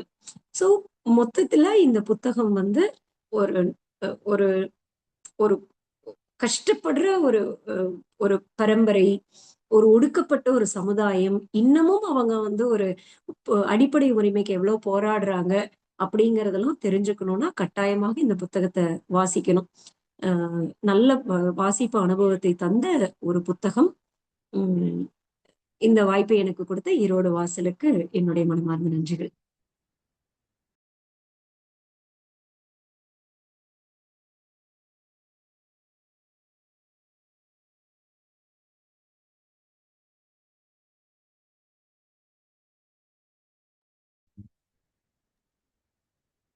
நன்றி ராதா. எங்க சரஸ்வதி காணோம். மியூட்ல பேசிட்டு இருக்காங்க. சரஸ் மைக் ஆன் பண்ணுங்க. சரஸ்வதி மைக்க ஆன் பண்ணுங்க. நன்றிங்கிறதா கேக்குதுங்களா? கேக்குதுங்க. ஆ சாதாரணமா நம்ம எல்லாரும் ரோட்ல பார்த்துட்டு கடந்து போற ஒரு குறவர் இனம், அவங்கள பத்தி கூட அவங்களுக்குள்ள கூட எவ்வளவு வழிகள் இருக்கு, எவ்வளவு அழகு இருக்கு, எவ்வளவு காதல் இருக்குது, எவ்வளவு கட்டுப்பாடு இருக்குங்கிற ரொம்ப அழகா ராதா சொன்னாங்க. ஒரு அழகான கதை, கண்டிப்பா படிக்கணும்னு தோணுது. நன்றிங்க. மகிழ்ச்சி. அறிமுகம் செய்து வைத்த திருமதி ஆர் சரஸ்வதி அவர்களுக்கு மனமார்ந்த நன்றிகள். இப்போ புத்தகம் குறித்து 3 பேர் பேசியிருக்காங்க. பார்த்திபன் கனவு, கண்ணாட்டி, காடான் கண்ட கதை. இந்த 3 புத்தகங்கள் குறித்தும் இந்த மற்ற 2 புத்தகங்களுக்கும் ஆசிரியர் வரல. கண்ணாட்டி புத்தகத்துக்கான ஆசிரியர் இப்பொழுது நம்மோடு இருக்காங்க. அவங்க கிட்ட இந்த புத்தகம் குறித்து உரையாடல்களை நம்ம தொடங்கலாம். கேள்விகள் இருந்தாலும் கேட்கலாம். வணக்கம் ஷான். வணக்கம், சொல்லுங்க. நானும் கண்ணாட்டி வாசிச்சுட்டு 2 நாள் அதுக்கப்புறம் வேற எந்த கதையும் வாசிக்கல. ஏன்னா நெருக்கமான ஒருத்தவங்களுடைய உணர்வுகளை அது அப்படியே வாசிக்க நான் அவங்களோடவே பயணிச்சுக்கிட்டு இருந்தேன். அந்த மாதிரி இருந்தது. அந்த பாட்டி கடைசியா அவங்ககிட்ட போய் மடியில படுக்க வச்ச அந்த உணர்வுகள் அப்படிங்கிறது அனுபவிச்சவங்களுக்கு தான் அந்த இதை தெரியும். அந்த அனுபவத்தை கொஞ்சம் கூட பிசுக்காம நீங்க அந்த கதையில கொண்டுட்டு வந்தது எனக்கு ரொம்ப சிறப்பா இருந்துச்சுங்க. இதை எழுதணும்னு உங்களுக்கு எப்படி தோணுச்சு இந்த கதைய? ஒரு தோழிகிட்ட கேட்டது மூலம் தான் வந்துச்சுன்னு சொன்னீங்க. ஆமா ஆமா அதான் இங்க ஐ மீன் நீங்க அனுபவிச்சவங்க கிட்ட கேட்கணும்னா அவங்க இங்க காலில் இருக்காங்க. ராதா மனோகரன் தான் அவங்க. அந்த கதை வந்து அவங்க எங்கிட்ட நரேட் பண்ணது வந்து அந்த பாட்டியுடைய மரணத்துக்கு அப்புறம் அவங்க ரொம்ப அதனால பாதிக்கப்பட்டு அந்த டைம்ல சொன்னாங்க. அதை கேட்கும்போதே அதுல வந்து ரொம்ப ஒரு அழகான கதை இருக்கு. அந்த அதாவது ஒரு சம்மந்தமே இல்லாத 2 பேர் ஒரு நிகழ்ச்சியில சந்திச்சுக்கிட்டு அதுக்கப்புறம் வந்து ஒரு பெரிய பிணைப்பு அவர்களுக்குள்ள, நான் வந்து இறக்கும்போது வந்து அவங்கள பார்க்கணும்னு நினைக்கிற அளவுக்கான ஒரு பிணைப்பு எப்படி வந்துச்சு அப்படிங்கிறது வந்து ரொம்ப முக்கியமான ஒரு கேள்வி. அப்பதான் அந்த பாட்டியுடைய தனிமை, அவங்க வந்து இப்போ பசங்கள்லாம் இருந்தாலும் அவங்க கணவர் இல்லை, மகன்கள்லாம் வந்து வெளிநாட்டுல இருக்காங்க, வேறு வேறு காரணங்களால அவங்க வந்து தனித்து விடப்படுறாங்க. அப்போ அப்படி தனியா இருக்கிறவங்களுக்கு யாராவது ஒருத்தர் வந்து நம்மகிட்ட ஆறுதலா 4 வார்த்தை பேச மாட்டாங்களா அப்படின்னு ஒரு ஏக்கத்துல தான் இருப்பாங்க. அப்படி யாராவது பேசிட்டா அவங்களுக்கு ரொம்ப சந்தோஷமாயிடும். அவங்களுக்காக என்ன வேணா செய்யறதுக்கு அவங்க வந்து தயாரா இருப்பாங்க. அந்த மாதிரியான ஒரு உணர்வை வந்து நம்ம பதிவு பண்ணோம். ஏன்னா இன்னைக்கு இருக்கிற சூழல்ல நிறைய முதியவர்கள் அவங்களால அவங்க இருக்கிற இடத்த விட்டும் வர முடியாது, பிள்ளைகளோட போய் இருக்க முடியாது, பிள்ளைகளும் வந்து அவங்கள பார்த்துக்க முடியாதுங்கிற சூழல்ல வந்து நம்மளை சுத்தியே நிறைய பேர் அந்த மாதிரி எதிர்த்த வீட்டுல பக்கத்து வீட்டுல இருப்பாங்க. அவங்கள நம்ம வந்து கவனிக்கிறோமா இல்லை அப்படியே கடந்து போயிருப்போம். ஏதோ ஒரு வகையில வந்து அவங்களுக்கு ஒரு கம்ஃபர்ட் நம்மளால கொடுக்க முடியும்னா கொடுக்கலாம் அப்படிங்கிறதுக்காக எழுதப்பட்ட கதை தான் இது. அந்த மஞ்சப்பை எப்படி தேர்ந்தெடுக்கணும்னு யோசிச்சீங்க? இல்ல இதுல 95% அப்படியே நடந்தது. அந்த மஞ்சப்பை பரணி சில்க்ஸ் மேபி நீங்க வந்து கதை நாயகி கிட்டே கேட்கலாம்னு நினைக்கிறேன். அட்டைப்படம் தேர்வு செய்த விதம் தான் எனக்கு ரொம்ப பிடிச்சிருந்துச்சு. அது இப்ப நீங்க அனுப்பிச்சப்ப நான் தேடுனேன், எங்க அட்டைப்படத்தை காணோம், ஷான் பாருன்னு சொல்றாங்க, அட்டைப்படத்தை காணோம் அப்படிங்கிற மாதிரி நான் தேடுனேன். ரொம்ப ரசிச்சிருந்தேன். ரொம்ப நல்லா இருந்ததுங்க. கண்ணாட்டி சொல்லு நானும் அன்னைக்குதான் மலரக்கா போட்டாங்க. கண்ணாட்டி அப்படின்னு சொல்லிட்டு போட்டாங்க நம்ம வாசல்ல. அந்த அன்னைக்கு அவங்க கேள்வி கேட்கிற நாள். கேக்குறப்பதான் ஆமால நம்ம கண்ணுன்னு தானே கேட்டிருக்கோம், கண்ணாட்டி நம்ம இது வரைக்கும் கேட்டதே இல்லையே அப்படிங்கிற மாதிரி. உண்மையிலே அந்த சொல்லு ரொம்ப அழகான சொல்லா இருக்கு. ஆமா ஆமா நான் கேள்விப்பட்டிருக்கேன் ரொம்ப. ஆனா வந்து ஒரு ரொம்ப ரொம்ப வயதான அவங்க தான் சொல்லியிருக்காங்க. அது ஒரு ஒரு 50 வருடங்களுக்கு முன்னாடி பயன்படுத்தியிருப்பாங்கன்னு நினைக்கிறேன். பெண் குழந்தைகளை கூப்பிடுறதுக்காக பயன்படுத்தியிருக்காங்க. நான் ரொம்ப ரேரா கேட்டிருக்கேன். ஆனா ரொம்ப அழகான ஒரு சொல் தான் அது. ஸோ என்னுடைய முந்தைய சிறுகதை தொகுப்பு தங்கம்னு வந்துச்சு. அதுவும் நம்ம வந்து ஒரு பாசமா ஒரு கொஞ்சறதுக்காக கூப்பிடக்கூடிய ஒரு சொல். ஸோ இந்த கதையும் அதே மாதிரி இருந்தது. ஸோ இன்னொன்று வந்து இதுதான் சிறப்பான கதைன்னு நானும் நினைச்சேன் அந்த தொகுப்புல இருந்ததுல. மகிழ்ச்சிங்க. வேற யாராவது உங்களுடைய கேள்விகளை கேளுங்க.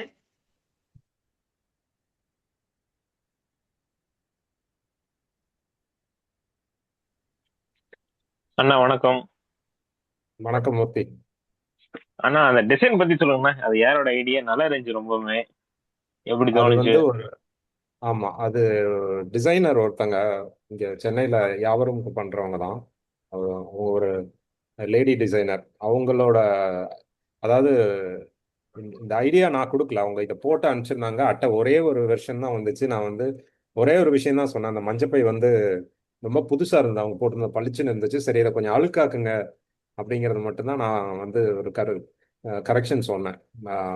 மற்றபடி அது அவங்க டிசைனருடைய முழுக்க முழுக்க அவங்களுடைய ஐடியா தான் அது.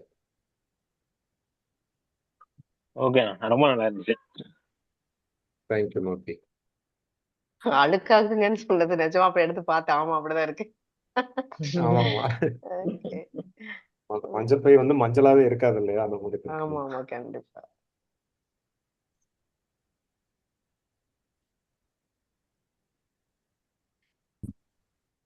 வேறு யாராவது ஏதாவது கேள்விகள் கேக்குறீங்களாப்பா? அக்கா கேள்வி இல்ல, கேள்வி எல்லாம் சரி. கலந்துரையாடல் பண்ணலாம்.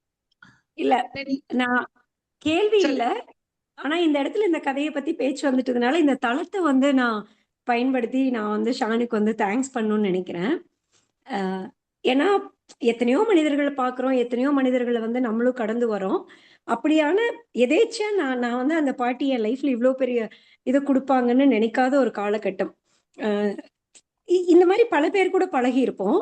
பட் அவங்க இறந்துட்டதுனால தான் வந்து அவங்க வந்து இவ்வளோ தூரம் வந்து நம்மளை பாதிக்கிறாங்க, நமக்குள்ள வந்து ஒரு ஆழமான பாதிப்பை ஏற்படுத்துறாங்கன்னு.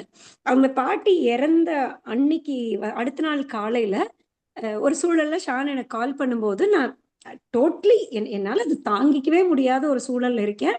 அதை பத்தி தான் பேசுறோம். ஏன் அப்படிங்கும்போது இந்த மாதிரி நடந்துச்சுன்னு ஒரு பிரீஃபா ஷார்ட்டா சொல்லிட்டேன். ஆப்வியஸா நம்ம அப்படி சொன்னா அவங்க நமக்கு ஆறுதல் தானே சொல்லுவாங்க. சொல்லிட்டு அதோட அது முடிஞ்சுது.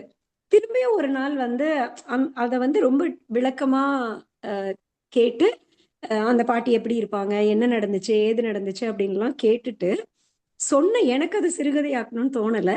பட் கேட்ட எழுத்தாளருக்கு வந்து அதை சிறுகதையாக்கணும்னு தோணியிருக்கு. இது வந்து ஒரு என்னுடைய அனுபவம் காலத்துக்கும் மறையாத ஒரு எழுத்தா மாறினதுல எனக்கு ரொம்ப ரொம்ப சந்தோஷம்.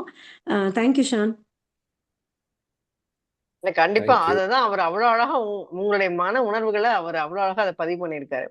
அது அதான் சொன்னேன், 3வது லைனை படிக்கும் போதே நான் ராதிகான்னு படிக்கல, ராதான் தான் படிச்சேன். ஏன்னா 3வது லைன்ல தலைமை ஆசிரியர் வந்துருச்சு, உடனே நான் கனெக்ட் ஆயிட்டேன். அது என்னமோ அப்படிதான் ஆச்சு. அதனாலதான் அதை படிச்சு முடிச்ச உடனே ட்ரெயின் இதுனாலும் சரி, நான் உங்கள்கிட்ட உடனே கூப்பிட்டு கன்ஃபார்ம் பண்ணிட்டேன். பட் நிஜமாவே வந்து அது வந்து பதிவு செய்யப்பட வேண்டிய கதை தான் அவர் சொன்ன மாதிரி. அந்த விஷயம் ரொம்ப முக்கியமான விஷயம் அப்படிங்கறதுதான். இந்த கதையை வந்து ஒரு ராமசாமி ப்ரொஃபசர் அவர் வந்து இதை ரொம்ப விரிவா வந்து அவருடைய பக்கத்துல எழுதியிருந்தாரு. இது வந்து எந்த மாதிரி இன்றைய காலகட்டத்துல இது வந்து சமகாலத்திய கதை, இது எப்படி வந்து பெற்றோர்கள் தனித்து விடப்படுறாங்க அப்படிங்கிறது வந்து நம்ம இந்த சமூகத்துடைய கண்ணாடியா இந்த கதையை பார்க்கணும் அப்படின்னா அவரு வேற ஒரு ஆங்கிள் இது வந்து ரொம்ப சிலாகிச்சு எழுதியிருந்தாரு. ரொம்ப அவங்களுக்குள்ள அந்த கான்வர்சேஷன் அதெல்லாம் பார்க்கும்போது நமக்கு ரொம்ப நல்லா தெரியுது.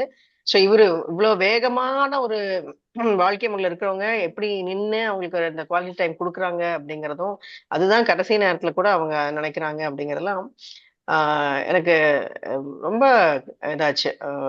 ரொம்ப நேரம் அதை படிச்சு மனசுக்குள்ள அசை போட்டுக்கிட்டு இருக்க மாதிரி ரொம்ப ஒரு உங்களோட ரைட்டிங் அவ்வளோ, அது அவங்க சொன்னதை நீங்க அப்படியே தத்ரூபமா கொண்டு வந்தது வந்து ரொம்ப இது. ஏன்னா நான் ஃபீல் பண்றோம் அப்படிங்கிறது அதுதான் எழுத்தாளர். அது வந்து நீங்க இது பண்ணிட்டீங்க அப்படின்னு தான் சொல்லணும். அதுல ஒரு வரி வரும், இந்த ஏன் வயசான காலத்துல ரோட்ல வரீங்க அப்படின்னு சொல்லிட்டு அவங்க சொல்லுவாங்க, இந்த ரோடு நாங்க போட்ட ரோடுல நாங்க வராம யாரு வருவாங்கன்னு அவங்க கேட்பாங்க. ஸோ நம்ம வயதானவர்களை ரொம்ப சுலபமா விலக்கி தள்ளிடுறோம். அவங்களால ஏன் வயசான காலத்துல வீட்டுல இருக்க வேண்டியதானே, எதுக்கு பஸ் ஏறிட்டு வரீங்க, அந்த மாதிரி ஒரு இதுல வந்து ஆனா அவங்க போட்ட ரோட்ல தான் நாம நடந்துட்டு இருக்கோம். அதுல இப்ப வந்து அவங்கள வர வேணாம்னு சொல்றோம் அப்படின்னு ஒண்ணு இருக்குல்ல. அந்த மாதிரி நிறைய விஷயங்கள் நானே வந்து அதை ரசிச்சு எழுதின கதை தான். இல்ல அதுதான் நிறைய பாயிண்ட்ஸ் அதுல இருக்கு. சும்மா வீட்டுல உட்காந்து நான் பாத்துக்கிட்டே இருப்பேனா விட்டத்தை, இங்க வந்தா கொஞ்சம் பேர் பார்க்கலாம். அதெல்லாம் ரொம்ப விஷயம். நம்ம தான் சொல்லுவோம், சும்மா ஏன் வீட்ல இருக்கிறீங்கன்னு. பட் அது கரெக்ட் தான். ஏன் வெளில சுத்துறீங்க? வீட்ல இருக்க வேண்டியதானே. பட் நெறைய விஷயங்கள் அதுல இருக்கு. ஆழ்ந்து படிச்சா பெரிய ஒரு முதியோர்களுடைய ஒரு உலகத்த வந்து தனியாவே நீங்க சொன்ன மாரி 6ஆம் சுமையின மாரி ஒரு பெரிய ஒரு ஆய்வே எழுதலாம். அந்த அளவுக்கு அதுக்குள்ள விஷயம் இருக்கு. அதே மாரி தான் அமிர்தம் பாட்டியோடதும். அவங்களும் ஒரு முதியவர் தான். அவங்க எப்படி அவங்களுடைய இத நினைக்கிறாங்க. அத கணக்கெல்லாம் ரொம்ப கரெக்ட்டா பார்த்துப்பாங்க. இத்தனைக்கும் பெருசா படிச்சவங்க இல்ல. ஆனா மனசுல வச்சிருப்பாங்க. இதுக்காக குடுக்காம விட்டுற மாட்டாங்க சாப்பாடு. குடுத்துருவாங்க அப்படின்னு. அதனால தான் நான் சொன்னேன், இவங்க எல்லாருமே மாண்புமிகு மனிதர்கள் அப்படின்னு தான் எனக்கு இந்த கதையில தோணுச்சுன்னு. இல்ல அது அப்பாவின் எல்லாமே நம்ம குரல் ஊர்ல பார்த்த கேரக்டர்ஸ் தான். இப்போ அமிர்தம்லாம் நிறைய எங்க அம்மாவுடைய கேரக்டர்ஸ் நிறைய அதுல இருக்கும். அவங்களும் ஒரு கடை நடத்திட்டு இருந்தாங்க. அவங்களும் இதே மாதிரி தான், எந்த படிப்பறிவும் இல்லாம நிறைய பிரின்சிபிள்ஸ் வச்சிருப்பாங்க. அதுல இருந்து விலகாம இருப்பாங்க. ஆஹ் இப்ப அப்படிதான் நம்ம பார்த்த பெண்களை தான் நம்ம துண்டு துண்டா எழுதிட்டு இருக்கேன்னு நினைக்கிறேன். அப்பாவின் குரல் நல்லா இருந்தது. அந்த புல்லாங்குழல் இசை அதை பத்தி சொன்னதெல்லாம் எங்களுக்கு தெரியாது. நான் படிச்சுட்டு உங்களுக்கு உடனே அதனால தான் கேட்டேன், எப்படி இவ்வளோ ஆழ்ந்து நுணுக்கமா அதெல்லாம் எழுதுனீங்க அப்படின்னு சொல்லி. அந்த வனம் எழுதியிருப்பீங்க, அந்த வீட்டை சுத்தி இருக்கக்கூடிய அந்த பறவைகள், அந்த சூழல், அதெல்லாம் உள்ளுக்குள்ள அப்படியே இதாச்சு.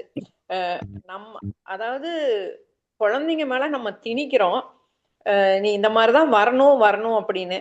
அவங்க வந்து இது அப்பாவோட நம்ம ஃபீட் பண்ண முடியுமா அப்படிங்கிற பயத்திலேயே அவங்க அந்த இதுக்கு வராம போயிடுறாங்க அப்படிங்கிற மாதிரி சொல்லியிருப்பீங்க. அது உண்மைதானே அப்படின்னு தோணுச்சு எனக்கு. அது அந்த கதையும் நல்லா சிறப்பா இருந்துச்சுங்க. ஆமா ஆமா. இல்ல அதுல வந்து இது ஏஆர் ரஹ்மானுடைய ஒரு டாக்குமெண்ட்ரி பார்த்தேன். அதுல வந்து ஒரு குறிப்பிட்ட வகை வீணை ஒண்ணு இருக்கும். அந்த வீணை வந்து அப்பா ஒருத்தர் வாச்சிட்டு இருப்பாரு, அவர் இறந்துருவார். அதுக்கப்புறம் வந்து அந்த வீணை வாசிக்க ஆளே இல்லாத இருப்பாங்க. அப்புறம் அந்த பையன் வந்து தான் பார்த்துட்டு இருந்த வேலையை விட்டுட்டு, அப்பா இறந்ததுக்கு அப்புறம் தான் பார்த்துட்டு இருந்த வேலையை விட்டுட்டு அதை வந்து கத்துக்கிட்டு வாசிக்க ட்ரை பண்ணேன் அப்படின்னு சொன்னாரு. அது வந்து எனக்கு வந்து ஒரு ஒரு நல்ல சிறுகதைக்குரிய ஒரு இதுவா பட்டுச்சு. அதுக்கப்புறம் வீணைங்கிறத விட அது புல்லாங்குழலா இருந்தா இன்னும் இயற்கைக்கு நெருக்கமானதா இருக்கும் அப்படின்னு புல்லாங்குழல் தேர்ந்தெடுத்தேன். அப்புறம் புல்லாங்குழல் பத்தி சிவா என்னுடைய ஃப்ரெண்டு, அவன் வந்து புல்லாங்குழல் ஒரு 2 வருஷம் படிச்சான். அவன்கிட்ட கேட்டுதான் அந்த ஆஹ், அந்த புங்கை மரத்துடைய எண்ணெயை வந்து வச்சுதான் அதை வந்து பதப்படுத்துவாங்கங்கிற வரைக்கும் டீட்டெயில் வந்து அவங்ககிட்ட இருந்து எடுத்தேன். அதே மாதிரி விரல்ல வந்து சர்ஜரி பண்ணிக்குவாங்க. இந்த பேஸ் ஃப்ளூட் வந்து ரொம்ப ஒரு மாதிரி ரீச் பண்ண முடியாது, எல்லாராலையும் ரீச் பண்ண முடியாது. அதை ரீச் பண்ண முடியலன்னா சரியா வாசிக்க முடியாதுன்னு இந்த விரல்களுக்கு நடுவில் இருக்கக்கூடிய இந்த வெப்பை வந்து அவங்க ஆப்ரேஷன்ல கட் பண்ணிடுவாங்க. அப்போ நீங்க இந்த விரலை இன்னும் விரிக்க முடியும். அதே மாதிரி ஃப்ளூட்டை வந்து இப்போ ஒரே நேரா துளைகள் இருக்கிறத வந்து துளைகள் வந்து இப்போ நம்ம கைவிரல் எல்லா விரலும் ஒரே நீளம் கிடையாது. அப்போ துளைகள் போடுறதே வந்து நேரா போடாம வளைவா போட்டுக்கிட்டாங்கன்னா இன்னும் ஈஸியா வாசிக்க முடியும். இந்த மாதிரி அந்த புல்லாங்கல் குறித்தே கொஞ்சம் அதுக்கு ஆராய்ச்சிகள்லாம் பண்ணி தான் அந்த கதையை எழுதினேன். இல்ல கண்டிப்பாவே புல்லாங்குழலை பத்தி நிறைய தகவல்கள் அதுல தெரிஞ்சுக்கிட்டதுனாலதான்.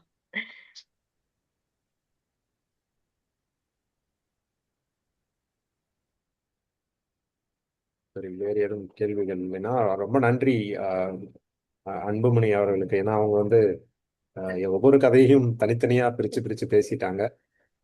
இந்த யசோதாவும் அவங்களும் அந்த ஒவ்வொரு கதையும் படிக்கிற உடனே எனக்கு வந்து மெசேஜ் அனுப்பிச்சிருவாங்க. இந்த கதை வந்து இந்த கர்நாடிக் கதை வந்து ரொம்ப வருஷம் ஆயிடுச்சு. நம்ம ஈரோடு வாசல்ல யாருமே படிக்கல. ஏன்னா கிட்டத்தட்ட ஒரு வருடம் முன்னாலேயே வந்து இது வந்து உயிர்மையில வந்துருச்சு இந்த கதை. ஓ அப்படியா? ஓ ஆமா. சரி, யாராவது படிச்சிருந்தா கண்டிப்பா தெரிஞ்சிருக்கும். சரி, கதையா வந்து எல்லாரும் படித்து அவங்களா பேசட்டும், அதனால நம்ம குரூப்ல அனுப்ப வேணாம் அப்படின்னு தான் நான் அனுப்பல. ஓ ஓ சரி சரி சரி. படிக்கல அதனால தெரியல. ஓகே. லஞ்சம் நம்ம படிச்சோம், அதனால அதை பத்தி தெரிஞ்சு. ஆமா, அப்பாவின் குரல் ஏற்கனவே படிச்சிருந்தேன், லஞ்சம் படிச்சது ஞாபகம் இருந்துச்சு, மத்தது எனக்கு தெரியல. ஓகே. இதெல்லாம் ஆன்லைன்ல வந்து இருக்கும், படிச்சிருப்பீங்க. இல்ல, ஆனா எல்லாமே உயிர்மையில தான் வந்துச்சு. இல்ல அது ஏதோ ஒரு ரிவ்யூஸ்க்காக நம்ம அனுப்பணும். ஒரு ஆமா வாட்டி ஆமா ஆமா ஒரு டிஸ்கஷன் பண்ணோம். அதுக்கு என்னுடைய கதைகள் அனுப்பும்போது இந்த 2 ஆமா. கரெக்ட். எஸ். அதுல கண்ணாட்டி, அப்புறம் வந்து அந்த விலகல், இது எல்லாமே வந்து ஒரு கண்ணாட்டில வந்து ஒரு 5% தான் என்னுடைய கற்பனை இருக்கும். விலகல்ல ஒரு 10-20% இருக்கும். மற்றபடி இதெல்லாம் வந்து எனக்கு இன்னொருத்தர் நேரேட் பண்ணதுல இருந்து நான் எடுத்து எழுதின கதைகள். விலகல் ரொம்ப மனசு தொடுற கதையா தான் இருந்துச்சு. நம்ம நினைக்கிற அதுவும் மாதிரி அதான் அமையறது இல்ல அப்படிங்கிற சமகாலத்து கதையில கரெக்ட் தான். கண்டிப்பா. அந்த திருமணம்ங்கிற ஒரு விஷயத்த வந்து நிறைய விவாதத்துக்குள்ளாக்கக்கூடிய ஒரு ஆமா. கதையா தான் நான் அதை அந்த பார்க்கிறேன். மகள் கேட்கும் போது அவ சொல்ற பதில் ரொம்ப நல்லா இருக்கும். நம்ம கல்யாணம் பண்ணியே ஆகணுமா அப்படின்னு ஒரு ஆகணுமான்னு கேள்வி கேட்கும் அந்த பொண்ணு. ஆமா. அந்த பொண்ணு கேட்பா. அது வந்து இருவேறு மனநிலையில இருக்கிறவங்க வந்து அதை எப்படி அணுகுனாங்க. அது ம். கல்யாணம் வேணான்னு இருக்கிறவங்க ஒரு கல்யாணம் பண்ற சூழலுக்கு போவாங்க. கல்யாணம் பண்ணிக்கிட்டு வாழணும்னு நினைச்ச வந்து கடைசியில அது அந்த கொஸ்டினே கேள்விக்குரியதா ஆக்குற மாதிரி இருக்கும்.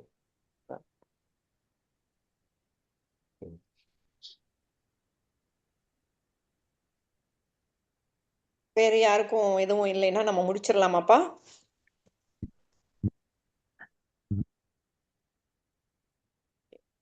யாரும் எதுவும் கேட்கல. ராது, எனக்கு காடான் கண்ட கதை அந்த புத்தகம் மட்டும் நாளைக்கு வந்தீங்கன்னா எடுத்துட்டு வாங்க. ஏன்னா நான் ரொம்ப நாள் வந்து இந்த நரிக்குறவர் இன மக்களை பத்தி தெரிஞ்சுக்கணும் அப்படிங்கிற ஒரு ஆவல்ல இருந்துட்டு இருக்கேன். அத நீங்க படிச்சுட்டு சொன்னது எனக்கு ரொம்ப மனசு கவர்ந்ததா இருந்தது. நம்ம லோகேஸ்வரி ரொம்ப அழகா பார்த்திபன் கனவு நான் ஏற்கனவே படிச்சுட்டேன். ஆனா அதை பத்தி நல்ல ஒரு விவரணையோட ரொம்ப அழகா சொன்னாங்க. அது ரொம்ப சிறப்பா இருந்தது. அன்புமணி, நீங்க கண்ணாட்டிய பத்தி பேசுற பொழுது உங்களுடைய முகபாவம், அந்த சிரிக்கிற இடத்துல சிரிச்சு அதையும் ரொம்ப அழகா கொண்டுட்டு வந்தீங்க. ரொம்ப சிறப்பு. 3 பேருமே அந்த புத்தகங்களை வாங்கி வாசிக்கக்கூடிய ஒரு அது ஒரு மகிழ்ச்சி எங்களுக்குள்ள கொடுத்துருக்கீங்க. கண்டிப்பா இந்த புத்தகத்தை நாங்க வாங்கி வாசிக்கணும் அப்படிங்கிற ஒரு எண்ணத்தை கொடுத்துருக்கீங்க. 3 பேருக்கும் மிகுந்த நன்றிகள். ஒரே ஒரு கருத்துங்கக்கா. சொல்லுங்க. அதாவது இன்றைய இந்த புத்தகம் பேசலாம் வாங்கல ஒரு கூட்டா எனக்கு எப்படி தோணுதுன்னா, லோகேஸ்வரி வந்து வரலாறு சார்ந்து மன்னர் காலத்து ஒரு கற்பனை கதாபாத்திரத்தை எடுத்துட்டு சொல்லி முடிச்சாங்க. அன்புமணி வந்து நிகழ்காலத்தை தொட்டிருந்தாலுமே அதுல நான் எடுத்துக்கிறது எதிர்காலத்துல எப்படி அடுக்குமாடி கட்டிடம் போல ஒரு ஏஐ தொழில்நுட்பம் எதிர்காலத்தை பத்தி சொன்ன மாதிரி நான் அதை எடுத்துக்கிட்டேன். ராதா வந்து இந்த நிகழ்காலத்துல இருக்கிற நம்ம சமகாலத்துல வாழும் மனிதர்களை பத்தி சொன்னாங்க. சோ ஒரு முக்காலத்தையும் இணைத்து 3 பேரும் இத பிளான் பண்ணாமையே இப்படி ஒரு புத்தகங்களை தேர்ந்தெடுத்து கொண்டு வந்த மாதிரி எனக்கு மனசுக்குள்ள பட்டுது. சோ பாஸ்ட், பிரசன்ட், ஃபியூச்சர் 3 சேர்ந்து வந்த மாதிரி மனசுல பட்டுது. ரொம்ப நிறைவான நிகழ்வா இருந்தது. மூவருக்கும் வாழ்த்துக்கள். நன்றி. ஆக்சுவலா லோகேஸ்வரி பார்த்திபன் கனவு வந்து அவங்க நிறைவு பண்ண விஷயம் விதம் ரொம்ப வித்தியாசமா இருந்துச்சு. திரும்பவும் பார்த்திபன் கனவுக்குள்ள போயிட்டு வந்த மாதிரி இருந்துச்சு. அந்த ரொம்ப முக்கியமா அந்த படங்கள் வரைஞ்சதை வந்து அவரு எப்படிங்கிறத சொல்லுவாங்க. இதை எங்கேயோ ஒரு இடத்துல கூட அப்படிதான் சொல்லுவாங்க, ஜெயிச்சுட்டு வந்தவன் சொன்னாதான் கேட்பாங்கன்னு. இந்த காலத்துலயும் அதை அப்படிதான் பேசுறாங்க. அவர் பார்த்திபன் கனவுல அது அப்பவே அந்த ராஜா சொன்னதான் எழுதியிருப்பாரு. ஆனா இப்பவுமே நிறைய பேர் அதை சொல்லுவாங்க, ஜெயிச்சுட்டு பேசினாதான் கேட்பாங்கன்னு. அத ரொம்பவே, ஏன்னா அவ்வளோ குறிப்பிட்ட நிமிஷத்துக்குள்ள கண்டிப்பா அதை சொல்ல முடியாது. ஆனா அவங்க வந்து அத ரொம்ப ஒரு இதா சொன்னாங்க சொன்னத. ஆனா முக்கியமா அதுக்கு ஒரு ஆராய்ச்சி பண்ணியிருக்கிறாங்க. அது உண்மையா இல்லையா, இந்த குந்தவை அந்த இதுன்னு எல்லாமே. ஸோ அது வந்து நல்ல தகவலா இருந்துச்சு. அப்புறம் ராதாமம் சொன்ன புக்கை வந்து நான் இன்னும் படிக்கவே இல்லை. அது ஒரு புதிய இது. அந்த நரிக்குறவர் இனத்தை பத்தி நம்ம கண்டிப்பா தெரிஞ்சுக்கணும். நிறைய விஷயங்கள் அவங்க சொல்லியிருக்காங்க கதைகளை பத்தி. ஸோ கண்டிப்பாக படிக்கணும். உங்களோட நேரத்துக்குமே வாழ்த்துக்கள். ஒரு நல்ல புத்தகங்களை திரும்ப பார்த்திபன் கனவு திரும்பியும் அசைப்போட வச்ச மாதிரி இருந்தது. அவங்க சொன்ன புத்தகம் இனி திருப்பி நம்ம படிக்கணும் அப்படிங்கிற ஒரு இதை கொடுத்துருக்கு. Thank you ma'am. Thank you ma'am, thank you. அக்கா யசோக்கா, அந்த புக் எங்கிட்ட இருக்கு. ஆனா நாளைக்கு நான் வரமாட்டேன். நான் உங்களுக்கு மறுபடியும் கொடுத்து அனுப்புறேன்க்கா. ஓகே, மகிழ்ச்சிதான். லோகேஷ், அன்புஜி இருவருக்கும் வாழ்த்துக்கள். நல்ல ஒரு வர்ணனை, ஐ மீன் விமர்சனம். ஆனா நான் தேர்டா பண்ணணுமே அப்படின்னு சொல்லிட்டு அப்பதான் கடகட நோட்ஸ் எடுத்துட்டு இருந்தேன். அதனால ஒரு டென்ஷனுக்குள்ளேயே இருந்த மாதிரி இருந்தேன் நானு. மேம், உங்களுக்கு அந்த சஞ்சாரம் ஞாபகம் இருக்கா? நீங்க ஒரு மீட்டிங், நான் ஒரு இது கேட்டு நீங்க புத்தகம் பேசலாம் சொல்லும் போது நான் உங்களோட ரோட்டரியில அந்த புக்கு தான் பேசினேன்னு நினைக்கிறேன்.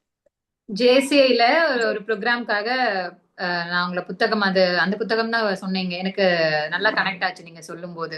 ஆனா என்னன்னா அந்த மனிதர்களுடைய நிலை, அதாவது கிட்டத்தட்ட அன்னைக்கு சொன்ன புத்தகமும் சக மனிதர்களோட உள்ளுணர்வு எப்படி இருக்கும், அவங்க என்னெல்லாம் பண்றாங்க, அவங்க எதையெல்லாம் கடந்து வராங்கிற மாதிரி அன்னைக்கும் அந்த சஞ்சாரத்திலயும் ஒரு குறிப்பிட்ட அவங்கள பத்தின விஷயங்கள் ஃபுல்லா அவங்க என்னெல்லாம் மீன் எனக்கு வருமானமே வரலனாலும் அதை நான் ஏன் செய்யறேன் அந்த தொழில தொடர்ச்சியா அப்படிங்கிற மாதிரி இந்த இதுலயும் நீங்க அந்த மனநிலை பத்தி அவங்களோட உணர்வுகள் பத்தி அது மாதிரி எல்லாம் பேசிருந்தீங்க. அது ரொம்ப நல்லா இருந்துச்சு. ஆக்சுவலா என்னன்னா நம்ம வந்து ஒருத்தவங்களோட ட்ரெஸ்ஸிங்கையோ இல்ல அவங்களுடைய இதையோ வச்சு ஈஸியா அவங்கள எடை போட்டுட்டு கடந்து போயிடுறோம். பட் இந்த 2 புத்தகமுமே அந்த இனத்தின் மீது இருக்கக்கூடிய பார்வையை முழுசா மாத்துச்சு. ஆனா இந்த புத்தகமும் எனக்கு ஷான் கிட்ட இருந்தா வந்துச்சு. எதேச்சும் நான் வேற புத்தகம் கேட்டிருந்தேன். இது ஆட் ஆன் பாயிண்டா வந்தது. பட் இது நல்ல புத்தகம். கண்டிப்பா வாசிக்க வேண்டிய புத்தகம். ஒரு ஒரு இனத்துடைய போராட்டங்களை புரிஞ்சுக்கணும்னா இந்த மாதிரி புத்தகங்கள் நம்ம கண்டிப்பா படிக்கணும். நான் கொடுத்து அனுப்புறேன்க்கா உங்களுக்கு கண்டிப்பா. மகிழ்ச்சி மகிழ்ச்சி. நன்றி உரைக்கலாமாப்பா? சரிங்கக்கா. ஓகே. அனைவருக்கும் மீண்டும் வணக்கம். இன்றைய புத்தகம் பேசலாம் வாங்க நிகழ்வு மிகவும் சுவைப்பட ஒரு நிகழ்வாக அமைந்ததற்கு அனைவருக்கும் மனமார்ந்த நன்றிகள். நிகழ்ச்சிக்கு பட்டயம் வாசித்தளித்த திருமதி கௌசல்யா ஞானேஸ்வரன் அவர்களுக்கும், வரவேற்புரை நல்கிய முனைவர் மைதிலி அவர்களுக்கும், சிறப்பு விருந்தினர்களை அறிமுகம் செய்த ஆர் சரஸ்வதி அவர்களுக்கும் மனம் நிறைந்த நன்றிகள். நிகழ்ச்சியில் கலந்து கொண்டு நாங்கள் கேட்ட அதாவது எங்களுடன் தங்களுடைய கருத்துக்களை தங்களுடைய அனுபவங்களை பகிர்ந்து கொண்ட எழுத்தாளர் சான் கருப்புசாமி அவர்களுக்கு மிகுந்த நன்றிகள். மற்றும் இணைய வழியில் கலந்து கொண்டு எங்களுடன் பயணித்த ஈரோடு வாசல் உறுப்பினர்கள், ஈரோடு வாசல் அல்லாத மற்ற தோழமைகள் அனைவருக்கும் மனமார்ந்த நன்றிகளை தெரிவித்துக் கொள்கின்றோம். நன்றி.